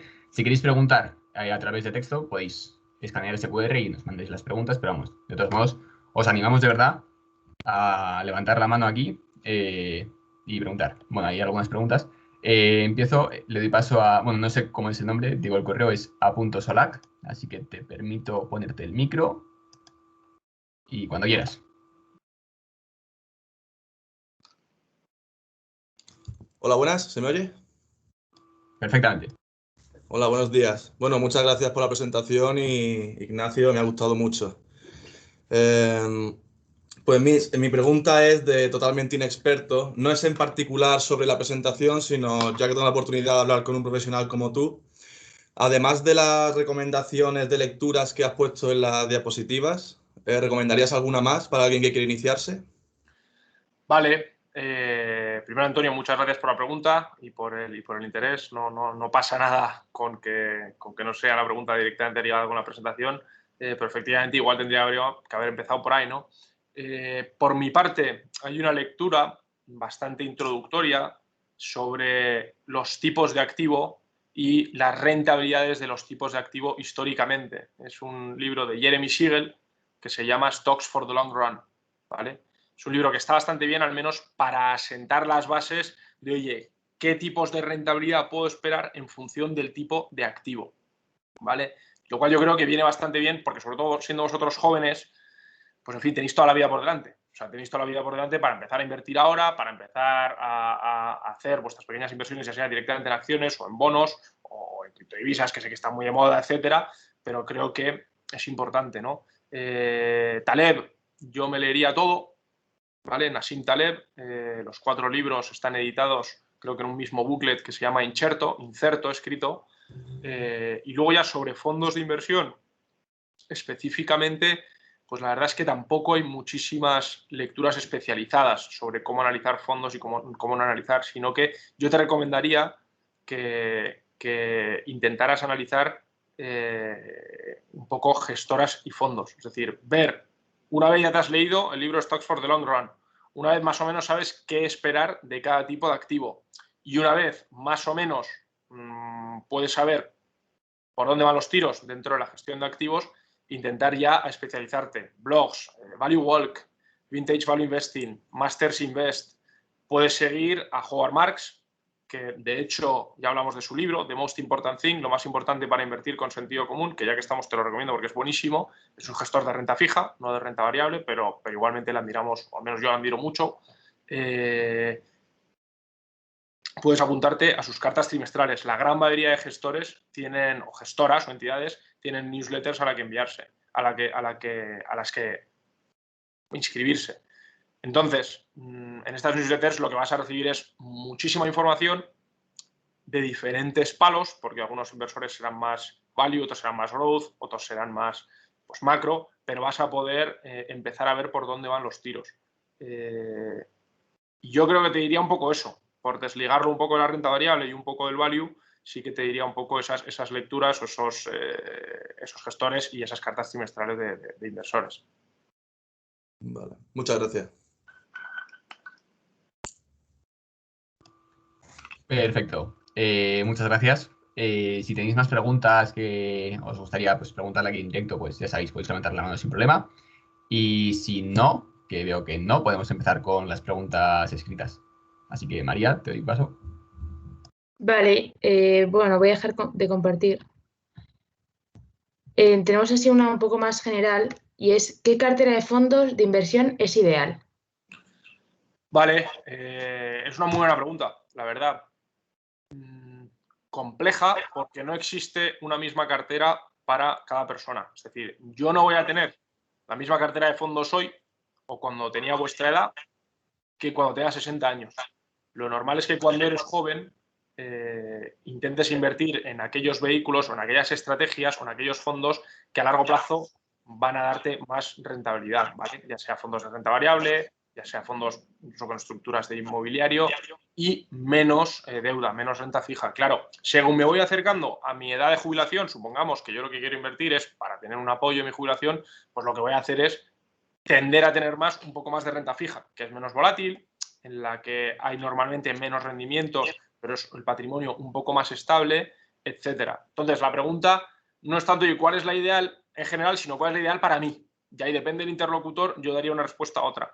Con todo, también deciros, hay una persona que se llama Harry Brown, si no recuerdo mal, que hace ya 50 años, más o menos, creó una teoría que se llama el Permanent Portfolio, que viene a ser, pues si no recuerdo mal, un 25% de renta variable, un 25% de renta fija, un 25%, no sé si de oro, y luego un 25% de materias primas, algo por el estilo. Si lo buscáis, ¿vale? Es el Permanent Portfolio de Harry Brown. Lo que él quería crear con esta cartera, con este portfolio, no era tanto una cartera que lo hiciera mejor que el mercado, sino una cartera que funcionara para todos los escenarios de mercado. Es decir, Una cartera que cuando la renta variable va bien, pues ese 25% me va a ayudar mucho. Una cartera que cuando hay inflación, pues ese oro me va a cubrir bastante. Una cartera que cuando en realidad los bonos son lo que están haciendo bien, yo tenga ese apoyo en los bonos. Es decir, lo que buscaba era una cartera que estuviera más o menos equilibrada, de tal forma que siempre tuviera alguna de las patas de mi cartera que funcionara. Y intentaba tener una rentabilidad más o menos satisfactoria. No sé si quería llegar al 6 o al 7%, al 8% analizado, lo cual es prácticamente la rentabilidad de un índice. Pero claro, él intentaba hacerlo con menor volatilidad y un poco por eso le llamaba portfolio cartera permanente, porque su idea era que funcionara en cualquier tipo de escenario, ¿vale?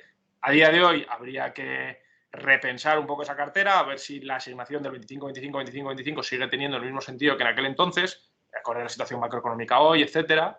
Pero como enfoque me parece que está relativamente bien tirado para dar una respuesta un poco más lineal a la pregunta.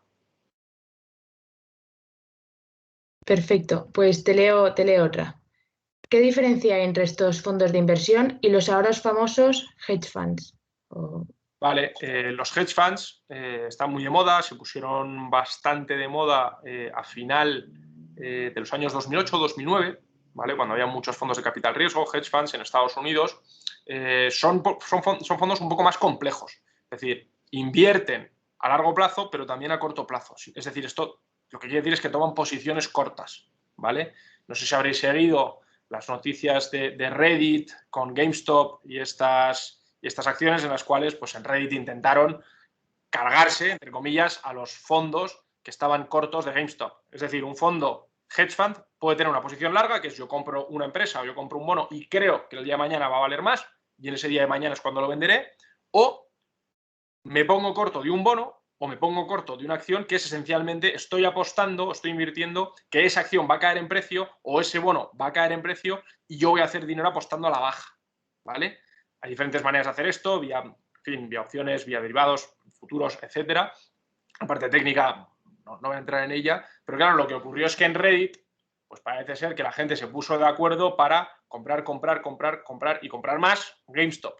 Claro, lo que ocurrió es que como estas posiciones cortas se hacen apalancadas, se hacen vía deuda, la gran mayoría de hedge funds, o los hedge funds, muchos de ellos que estaban apostando a la baja en GameStop, no pudieron ampliar más capital, es decir, no pudieron seguir con la posición metiendo más capital y lo que hicieron fue cerrar la posición. Esto es lo que se llama un short squeeze, ¿vale? Cuando los cortos se queman. Y por eso esa evolución tan sumamente vertical de la acción, porque al fin y al cabo es una presión alcista hacia el precio, mucha gente que quiere comprar, y de repente mucha gente que ya no puede cubrir sus cortos, por lo tanto se dispara.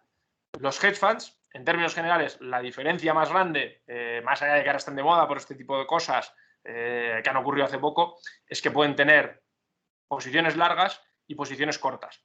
Y también deciros que son fondos normalmente para inversores algo más cualificados. Son fondos en los que se piden patrimonios más elevados o qualified investors, ¿vale? Es decir, esencialmente no es lo mismo invertir en un fondo que está largo y corto que invertir en un fondo de inversión que solo está largo, ¿vale? Pero la diferencia más grande yo os diría que es esa, la posibilidad de emplear deuda y la posibilidad de ponernos cortos. Pues has aprovechado y has respondido también a otra pregunta que teníamos, que nos preguntaban por GameStop. Supongo que es un tema que gusta, interesante. Y te pregunto, te leo otra. ¿Hay algún fondo que invierta en criptomonedas o en activos no regulados? Bueno, activos no regulados, claro, una cosa es activos no cotizados.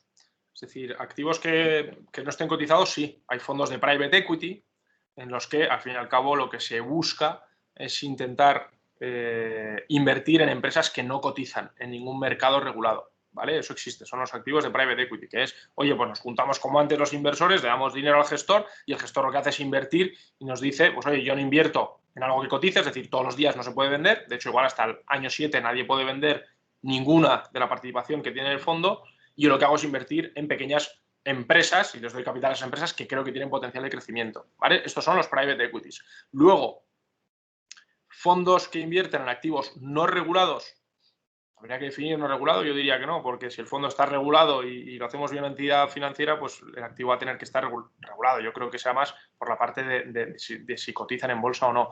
Y lo último, en criptodivisas, sí. sí que sé que hay. Sí que sé que existen a día de hoy fondos que se dedican a invertir en diferentes criptodivisas. No tengo ninguno en mente, la verdad.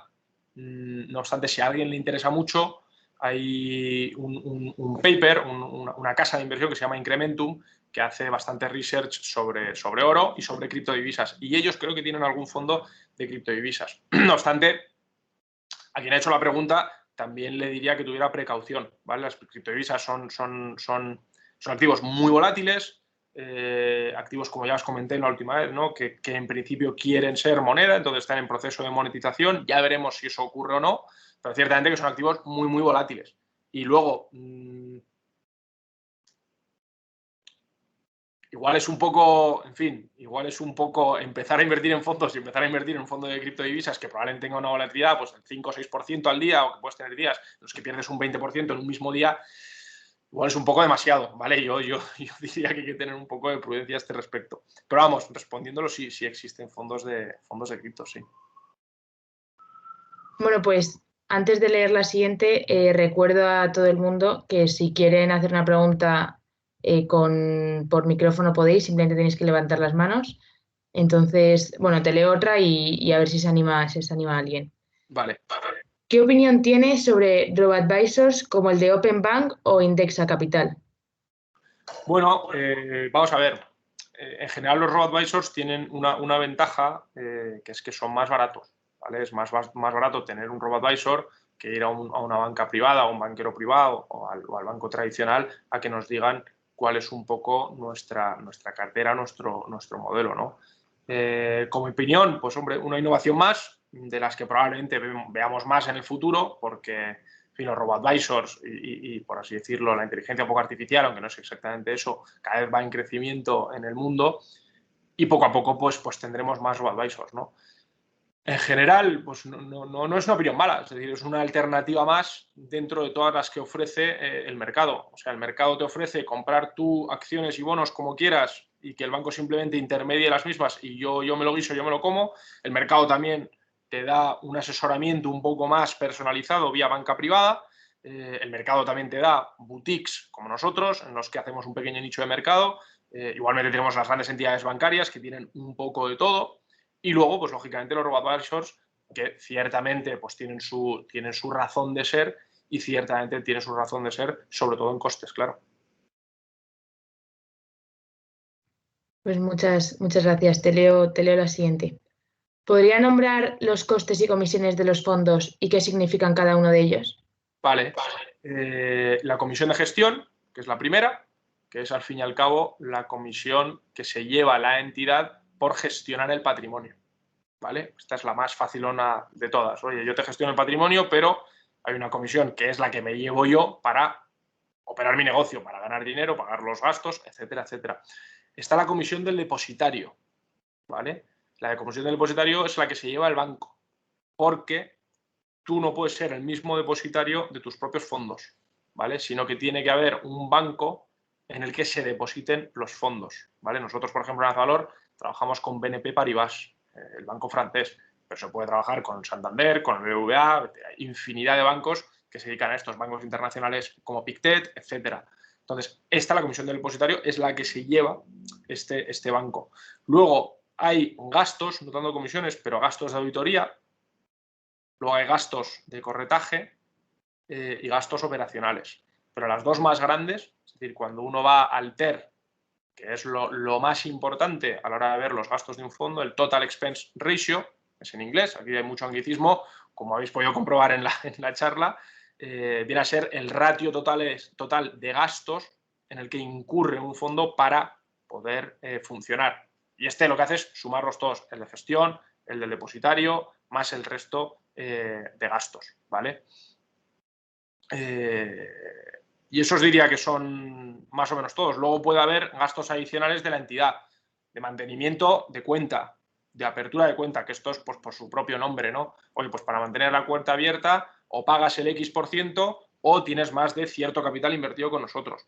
En la apertura 3/4 es lo mismo, pues por cada operación que haya un gasto adicional. Pero centrándonos solo en los fondos, que eso ya es cada entidad, es decir, eso ya son gastos y comisiones ligadas a la entidad bancaria en sí. Por centrarnos solo en los fondos, yo os diría que está la comisión de gestión, la comisión de depositaría y el resto de gastos adicionales, ¿vale?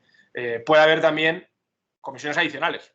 Por ejemplo, un fondo que tenga una comisión de gestión por performance. Esto lo que quiere decir es que el fondo, en vez de cobrar una comisión fija, por ejemplo, el 2% o el 1,5% o el 1,8% al año, independientemente de si el fondo lo ha hecho bien o mal, mejor o peor, lo que hago es comprar una comisión de gestión fija más baja, pero me llevo un porcentaje sobre el beneficio que yo saque.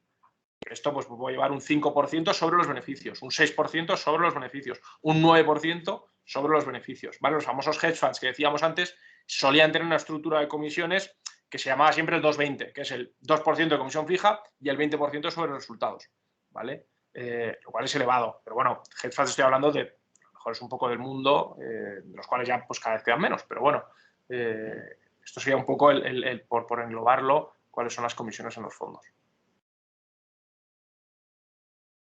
Perfecto, muchas gracias. De cara a una posible subida de tipos de interés, inflación de este próximo año, ¿cómo te posicionarías en el mercado y si te alejarías del growth? Te pide mucho la opinión. Sí. Y te hacen mojarte. Es una pregunta compleja. Primero, que la inflación suba o no es algo que no podemos controlar, ¿vale? Es un evento macro que ninguno de los aquí presentes ni ninguna de las personas a las que podáis conocer vayamos a poder controlar, ¿vale? La inflación esencialmente lo que quiere decir es que nos desprendemos de dólares y de euros para comprar cada vez más bienes reales, y esto lo que hace es que el precio de los bienes reales pues sube, ¿vale? Se ve en el IPC, se ve en lo que pagamos en la renta al casero, se ve en los bienes y servicios que consumimos diariamente, etcétera, etcétera. Esencialmente, por resumirlo, que suban los precios, ¿vale? En fin, luego teóricamente podríamos hacer muchos matices a esa definición de la inflación, pero quedémonos con ella. Claro, que vaya a subir o no la inflación es complicado. Pues nuestra opinión pues es que es posible que sí, es posible que en los siguientes años pues suba la inflación, sobre todo con las rondas de liquidez a raíz del COVID, pero no lo sabemos y es algo en lo que realmente tampoco aportamos valor añadido, porque es que no lo sabemos, no somos inversores macro. Ahora, tradicionalmente, partiendo de la base, oye, asumimos que va a subir la inflación y esa es nuestra apuesta, ¿vale? Luego ya que suba o no es otra cosa. ¿Qué tipos de activos suelen hacerlo bien en entornos inflacionarios? Bueno, metales preciosos, ciertamente, oro, plata. Se dice que las criptodivisas tienen que hacerlo bien en eventos inflacionarios, no lo sabemos, pero bueno, es lo que dicen los defensores de las criptodivisas. Y ciertamente energía, recursos naturales y materias primas en general, ¿vale? Son los tipos de activos que históricamente, de nuevo, esto es históricamente, lo han hecho bien en entornos inflacionarios. La última parte de la pregunta, ¿cuál era? Perdona. Si seguíamos invirtiendo en bonos o no. No, te pregunta por si te alejarías del growth. Bueno, sí. Ah, vale, perdón. Si me alejaría del growth. Bueno, sí, claro. En términos generales diría que sí.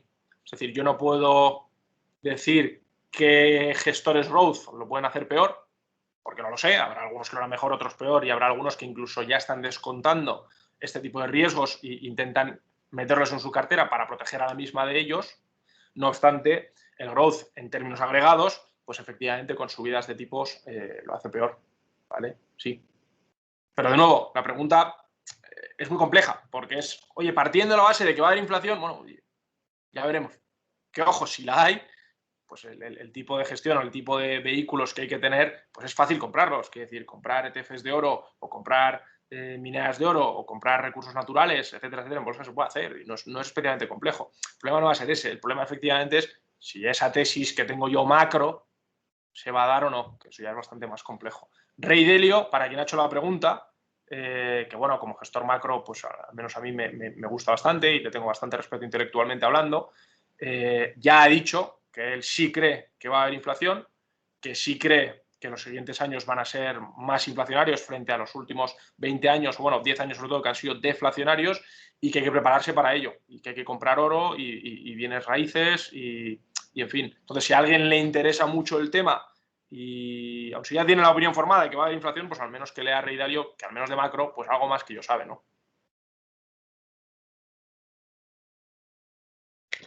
Perfecto. Tengo una pregunta aquí, como estamos los de la Politécnica. En tu Vale. opinión, ¿un ingeniero estaría capacitado para acabar especializándose en el mundo de la inversión? Yo creo que es Sí, más en general en estas charlas, a lo mejor no tanto en este fondo de inversión. sí, sin lugar a dudas. Es decir, hay muchísima gente que viene del sector de ingeniería, ¿vale? Entonces, el no haber estudiado ADE o no haber estudiado economía, sinceramente, para el mundo de la inversión no importa. Igual viene mejor, eso no lo voy a negar, pero no es un sine qua non, ¿vale? No es, es que como has estudiado ingeniería, pues no puedes dedicarte a esto. Bueno, yo estudié Derecho, ¿no? Y aquí estoy. O sea que tampoco... Y como yo, hay muchísima otra gente.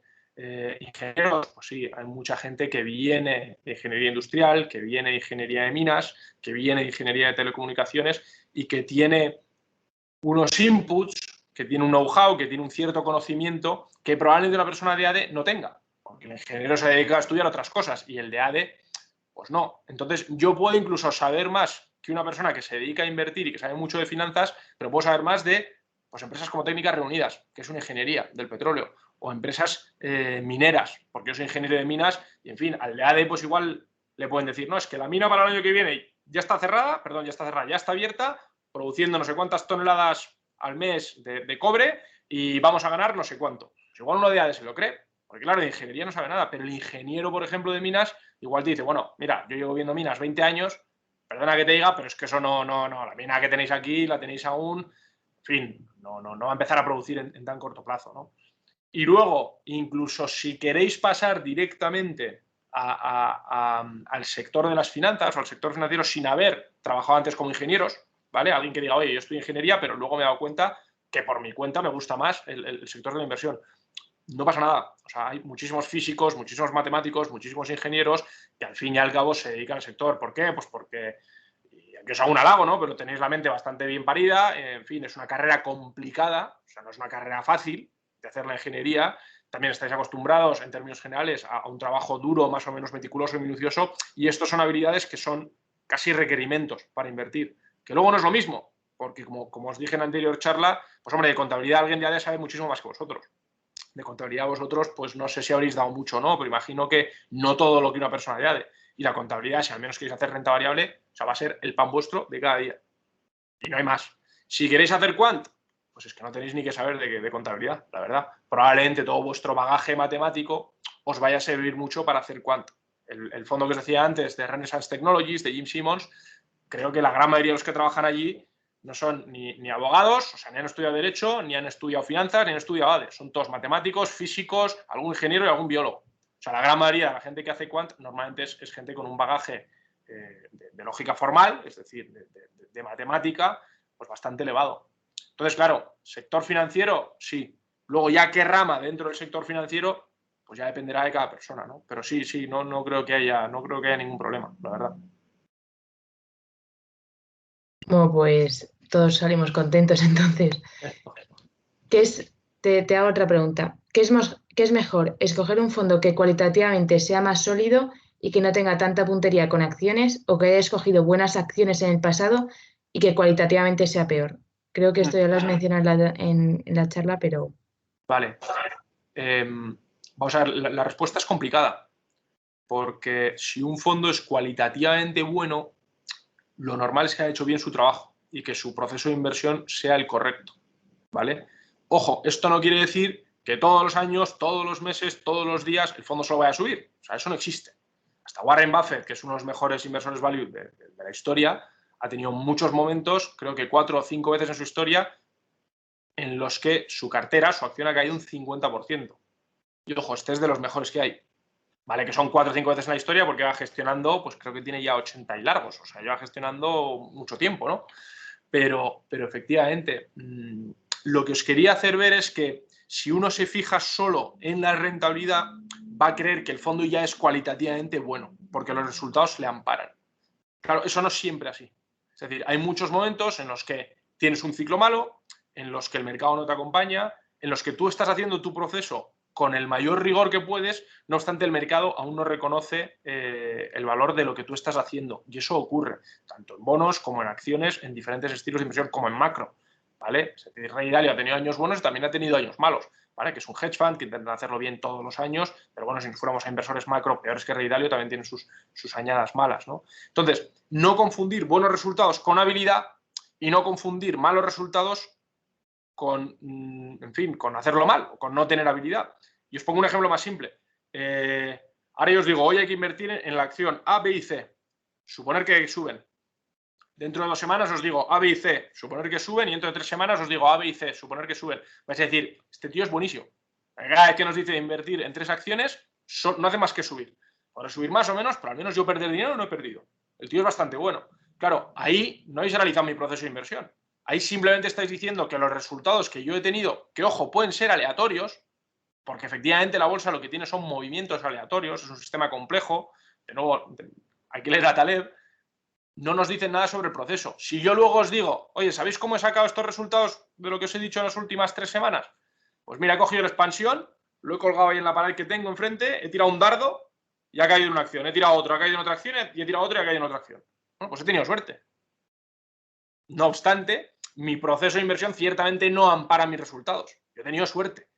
Y ojo, esto puede pasar al revés. Es decir, yo puedo tener un proceso bueno en el cual mido mucho los riesgos, en el cual me centro mucho en lo que estoy haciendo, no obstante, los resultados no me amparan a corto plazo, ¿vale? Y ya es ahí donde está un poco el arte, ¿vale? Oye, ¿cuándo inviertes? ¿En qué momento y por qué? Es un poco lo que quería... sé que no estoy contestando directamente a la pregunta, pero es un poco la idea que creo que es más importante, o una de las más importantes en la charla que os he dado.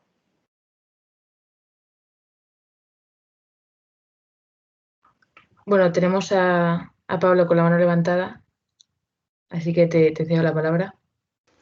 Vale, perfecto. Gracias, María. Sí, yo quería preguntar, ¿y no existen fondos que combinen un poco las dos filosofías, ya que estamos hablando de esa diferencia entre análisis cuantitativo y análisis cualitativo? Vale, muchas gracias por la pregunta, Pablo. El análisis cuantitativo y cualitativo se mezcla, ¿eh? Es decir, sí, yo aquí lo he separado por daros un poco el input de todo el análisis más cuantitativo de un fondo, es decir, más de VAR, el Value at Risk, del beta, del tracking error, de todo este tipo de métricas que, ojo, se usan mucho, ¿vale? Se usan muchísimo. De hecho, en fin, no hay ningún solo banco que en el 2008 tuviera problemas que no estuviera utilizando estas métricas, ¿vale? Es decir, que se usan y tienen su validez. Y, lógicamente, los bancos también tienen una parte de due diligence por la cual intentan mirar esa parte de calidad. Oye, el riesgo operacional, el riesgo de liquidez, luego también cómo mide el riesgo cada gestor. Por tanto, esas cosas se miden y se combinan, sin lugar a dudas. No obstante, yo quería enfatizar un poco más en los aspectos cualitativos porque se habla menos de ellos. Es decir, tú te vas a una persona que se dedique a gestión de riesgos en una entidad financiera, depende de qué entidad, lógicamente, pero la gran mayoría te van a hablar de este tipo de métricas. Te van a decir cómo calcularlas y cómo tienes que medirlas y cómo no tienes que medirlas y dónde pueden estar tus errores, dónde están los ratios máximos de asunción de riesgo que puedes tener por cada cartera, etcétera, etcétera. Y son gente que os puede dar una charla de 1 hora infinitamente mejor de lo que podría hacer yo. Pero claro, no creo que haya tanta gente que os diga que el riesgo no es solo lo que se ha materializado en el pasado, sino también aquello que podría haberse materializado pero que al final no lo ha hecho. Y que si el equipo de gestión o la entidad en cuestión o el fondo de inversión en cuestión lo han tenido en mente, eso para mí me vale. Entonces, quería darle un poco el enfoque nuestro para que tuvierais un poco las dos caras de la misma moneda, sobre todo cuando, en fin, gente que se dedica al risk management tradicional hay muchísima, ¿vale? Pero muchísima, muchísima, muchísima. Que podéis decirles que os digan exactamente qué es lo que hacen, cómo lo hacen y lo vais a entender por vuestro bagaje, sobre todo matemático, ¿no? Entonces sí, respondiendo brevemente, sí, claro, se pueden mezclar las dos. Ya digo, es una cuestión más de énfasis. Oye, ¿qué vale más para ti? ¿La una o la otra? Vale, perfecto. Muchas gracias. A ti, Pablo. Vale, tengo 2 preguntas más. Si quieres te las leo. Venga. Bueno, te leo primero la primera, que es relativa a la inversión en materias primas. ¿Qué opinas de invertir en agua? Cuando inviertes en oro, ¿inviertes en acciones o en el material real? Vale, de invertir en agua, desgraciadamente, pues no os voy a poder decir nada, porque no sé mucho al respecto. O sea, alguna que otra cosa, pero para tampoco decir ninguna tontería, pues mejor no comentarlo, ¿no? Sí sé que Michael Burry, que se ha hecho famoso por la película de La Gran Apuesta, porque, en fin, fue una de las personas que vio cómo las subprime en Estados Unidos pues estaban, en algún momento tenían que caer, ¿vale? En el año 2007, 2008. Si no habéis visto la película, yo creo que está bastante bien, aunque probablemente sea mejor leer las cartas trimestrales de Michael Burry, intentar leer y ver específicamente qué es lo que hizo la persona, ya que sigue viva y en fin, y estaba en activo, ¿no? No obstante, sé que está invirtiendo bastante en agua. Entonces, si a alguien le interesa el agua, pues mira, ahí con Michael Burry ya tiene por dónde empezar. Si es que cree que le puede interesar o si es que cree que puede tener sentido invertir en agua. En materias primas se puede invertir de diversas formas. Metales preciosos se puede invertir físicamente. Es decir, yo puedo comprar oro y plata y ya está. Como todos podemos comprar joyería, pues puedes comprar monedas o puedes comprar pequeños lingotes de oro y plata. Luego lo que se suele hacer, normalmente, porque aquí tienes el riesgo de que te lo roben, de que te entren en casa, o si no tenerlo en una caja fuerte que te la abran, o si no tenerlo en una entidad que tenga una caja fuerte, entonces tienes que pagarle todos los meses a la entidad, etcétera. Lo que se suele hacer es invertir, ¿vale?, en un vehículo que lo que hace es replicar el movimiento del precio del activo. Es decir, yo puedo invertir en lo que se llama paper gold o paper silver, que es esencialmente un contrato, que si el oro este año sube un 20%, pues ese vehículo me va a dar un 20% en euros, supongamos. Si el año que viene cae un 5%, el vehículo va a caer un 5%. Si el año que viene, el siguiente, sube un 2%, pues subirá un 2%.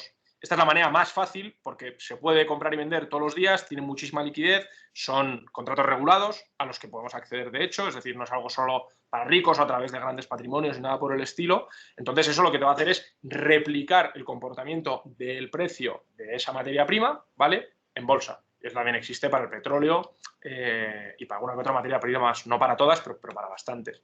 Y en tercer lugar, ya estaríamos invertir directamente en acciones que se dediquen a la extracción de oro, a extracción de plata o a extracción de petróleo, o fondos que se dediquen a gestionar simplemente acciones de oro, de plata, etcétera, o incluso ETFs. Es decir, ETFs que se dediquen a replicar, pues, por ejemplo, la ETF más grande de mineras senior de oro, es decir, las mineras grandotas de las entidades grandes, creo que se llama GDX, o ese es su ticker, si no recuerdo mal, y esto es una ETF que lo que hace esencialmente es cogerte las mineras más grandes en términos de capitalización bursátil e invierte en esas, ¿vale? Es decir, resumiéndolo pronto, pues tienes varias alternativas, la real, la física, luego tienes la de los contratos, que te replican el precio del activo, y luego la de fondos o ETFs que se dediquen exclusivamente a este tipo de gestión de materiales preciosos.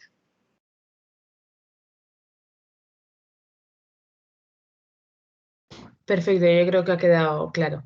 Te leo esta última pregunta y recuerdo que si alguien quiere levantar la mano y hacer una pregunta, es más que bienvenido. Entonces, procedo a leerla. ¿El interés compuesto sale de reinvertir los dividendos de una acción o del crecimiento y de la cotización de la acción? Vale, el interés compuesto sale de ambas. Es decir, el rendimiento que te puede dar una acción vía dividendos o el que te puede dar vía dividendos más lo que hace la acción en sí. El interés compuesto lo único que te dice es que tú no estás invirtiendo a un interés simple, ¿vale? Yo no invierto en una acción y tengo un interés simple del 10% todos los años, sino que es del 10% el año 1. Pero el año 2 es, supongamos, del 10% no sobre la base del año 1, sino sobre lo que ya ha crecido. Y al año siguiente igual, es decir, el 10% sobre la base de lo que ha crecido los otros 2 años anteriores, y así consecutivamente. Es decir, el interés compuesto, al fin y al cabo, matemáticamente lo que te ayuda es a hacer crecer tu patrimonio de una forma compuesta frente a la simple. Claro, esto cuando se habla de interés compuesto, pues sí, siempre se habla de que invertir a 40 años a un tipo de interés compuesto del 7 o del 8%, que es lo que da más o menos la bolsa americana, pues creo que más o menos debería ser doblar pues casi cada 10 años, a un 7%, a un 8% anualizado. Claro, si yo doblo el año 1 y he invertido 50, oye, pues al año 2 tengo 100. Pero es que si vuelvo a doblar el año 3, ya no es por 2 sobre 50, ¿vale? Ya me voy de 100 a 200, luego de 200 a 400, luego de 400 a 800. Estoy haciendo un por 2, en este ejemplo teórico, que no ocurre nunca, que eso estoy haciendo, siempre sobre la base, no inicial, sino sobre la base total de patrimonio, ¿vale? Porque si fuera, en cambio, un interés simple y empiezo con 50, pues paso de 50 a 100, de 100 a 150, de 150 a 200, ¿vale? Sino que multiplico sobre una base inicial de forma simple. Si no se ha dicho del todo claro, tenemos un vídeo en AdValorYou, que es nuestro canal de YouTube, en el que Beltrán Parajes justo explica el interés compuesto, con algún que otro ejemplo que está bastante bien. De hecho, mira, os voy a hacer a los 4 que estáis aquí presentes, ya que estáis aquí presentes, en fin, ya os he descubierto el pastel, pero bueno, os voy a ofrecer un trabajo, ¿vale? Ahora, según acabéis la universidad, yo os voy a decir que es un trabajo de 30 días, que son todos los días, que aquí no hay fin de semana. Me da igual que tú, María, te quedes embarazada, me da igual que tú, Javier, tengas un problema en un accidente de coche, me da igual, vais a tener que venir a trabajar todos los días, y son como 15 horas al día, ¿vale? Y me diréis, vale, muy bien, muy bonito, o sea, nos vas a explotar un poco, y os voy a decir que sí, y vais a decir, bueno, pues, ¿cuánto cobro? Porque estamos hablando de un trabajo, ¿no? Pues vamos a arte, no lo hago. Oye, pues te va a pagar 1 céntimo el primer día. El segundo día te va a pagar 2. El tercer día te va a pagar 4. Y así hasta el día 30. Y luego, después del día 30, ya os buscáis la vida. Claro, yo os preguntaría, oye, ¿vais a coger el trabajo o no? ¿Y por qué? Y venga, contestarme y ponernos el audio y así lo hacemos un poco dinámico. A ver, yo no tengo mucha experiencia laboral, pero yo creo que 1 céntimo, incluso al final del mes, aunque sean, bueno, yo no sé cuánto es, pero si al final del mes es 6 euros, tampoco lo haría. ¿Vale? Es un... Javier, Pablo, Andrés, no sé si queréis añadir algo. Javier. Yo lo cogería. ¿Por qué? Sí. Pues porque es un 100% diario y si suponemos 30 o 31 días, es que, vamos, no he hecho el cálculo de cabeza, pero se puede ir a una cantidad bastante grande. Entonces Vale. yo lo cogería sin duda. Te hueles que tiene trampa, ¿no? Sí. Yo Una cifra grande. Yo seguramente también lo cogería. Yo también, seguro. Además Bueno. es que sé de un ejemplo que es bastante conocido, es que si tú doblas una hoja de papel más de 50 veces, te saldría un grosor que podría llegar a la luna. O sea que sí, yo lo cogería, desde luego. Efectivamente, es decir, aquí ya os he anticipado un poco la respuesta, muy mal por mi parte. No recuerdo exactamente cuál es el montante final del último día. No os digo el montante total del sumatorio de todos los días, pero creo que el montante final del último día estaba o en 5 millones o en 2,5 millones, o igual eran 10, en fin, estamos hablando de millones, ¿vale? Y eso es el del último día, que si lo partes, si son 10 millones, al día anterior son 5, al día anterior son 2,5, al día anterior, ¿vale? Es decir, que en el montante total estamos hablando de muchísimo dinero, habiendo cogido un trabajo que empieza por 1 céntimo. Ojo, que sepáis que aquí la única que ha sido más o menos honesta es María, ¿vale? Porque no sé si honesta o no, pero la que no se ha olido que era una pregunta trampa, ¿vale? Es ella, porque efectivamente lo normal es que cuando nos plantean este tipo de preguntas sobre interés compuesto, nosotros lo hacemos mal. Es decir, tendemos a hacer automáticamente en nuestra cabeza un interés simple. Y en este caso diríamos, oye, pues para que me explotes 30 días sin vacaciones y sin nada y empiezo con 1 céntimo, pues la gente suele decir, pues al final no sé cuánto me voy a llevar.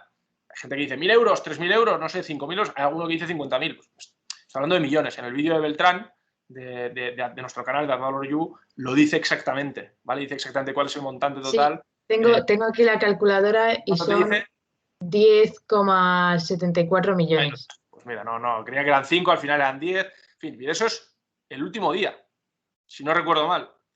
Por lo tanto, aún estamos con el sumatorio del resto de días, ¿no? Es decir, sería, pues, en fin, el mejor trabajo de vuestras vidas. A mí me da igual, 15 horas al día, sin vacaciones y sin nada, pues son 3 días, que son 30 días. Y 30 días y me jubilo y se acabó, ¿no? Por lo tanto, el interés compuesto simplemente deciros que es un poco contraintuitivo para el género humano, ¿no? Lo que decía Pablo antes, pues nadie lo diría también, ¿no? Si doblas una hoja 50 veces, el grosor de la misma te haría llegar hasta la luna. O sea, hasta la luna, me explico. No de Madrid a Bilbao, que ya me parece bastante. O sea, hasta la luna, que ya es una unidad una medida de distancia que al género humano incluso le cuesta computar a efectos reales. Oye, sabemos lo que es, porque en fin, medimos kilómetros, este tipo de cosas, pero no es como si a alguien le dicen 2 metros o 3 metros o 10 metros, que más o menos sabemos lo que es a efectos reales. Yo a efectos reales, no sé, no tengo manera de verlo con la luna porque primeramente el ojo humano no está hecho para ver esas distancias. ni estamos hechos para captar peligros, etcétera, esas distancias, ¿no? Evolutivamente no estamos hechos para eso. O sea que bueno. Con esto no sé si dejarlo. La verdad, se nos está haciendo un poco tarde. No sé si se quedan muchas preguntas en el tintero o no. No queda ninguna. Y ya que he quedado como de los 4 la menos, María, menos astuta, ya podemos acabar. Cuando me hicieron a mí esta pregunta, antes de que hiciéramos el vídeo y tal, hicimos un pequeño, pues internamente dijimos, vamos a hacer la prueba. Que sepas que la gran mayoría dijimos que no lo coges. Porque aquí el por qué realmente era y por qué. Y no valía decir, no, porque me huelo que va a ser mucho dinero. No, mucho dinero, ¿cuánto? A 15, 16 horas trabajando al día, explotado. ¿Cuánto es mucho dinero? Nadie acertó con los 10 millones. Absolutamente nadie, ¿vale? Entonces, que sepas que en fin, que no eres la única, ni mucho menos. Pues yo creo que lo podemos dar por finalizada. Yo creo que hablo en nombre de todo el mundo. Muchísimas gracias, Ignacio, por tu tiempo y bueno, a todos los asistentes. Y bueno, seguid atentos porque haremos más charlas. Fenómeno. Pues muchas gracias, María, Javier, Pablo y Andrés. Y de nuevo gracias a los estudiantes, a los que habéis venido, os habéis conectado y, en fin, espero que os hayáis interesado y que os valga para el futuro. Muchas gracias. Muchísimas gracias. Gracias. Adiós. Muchas gracias. Hasta luego.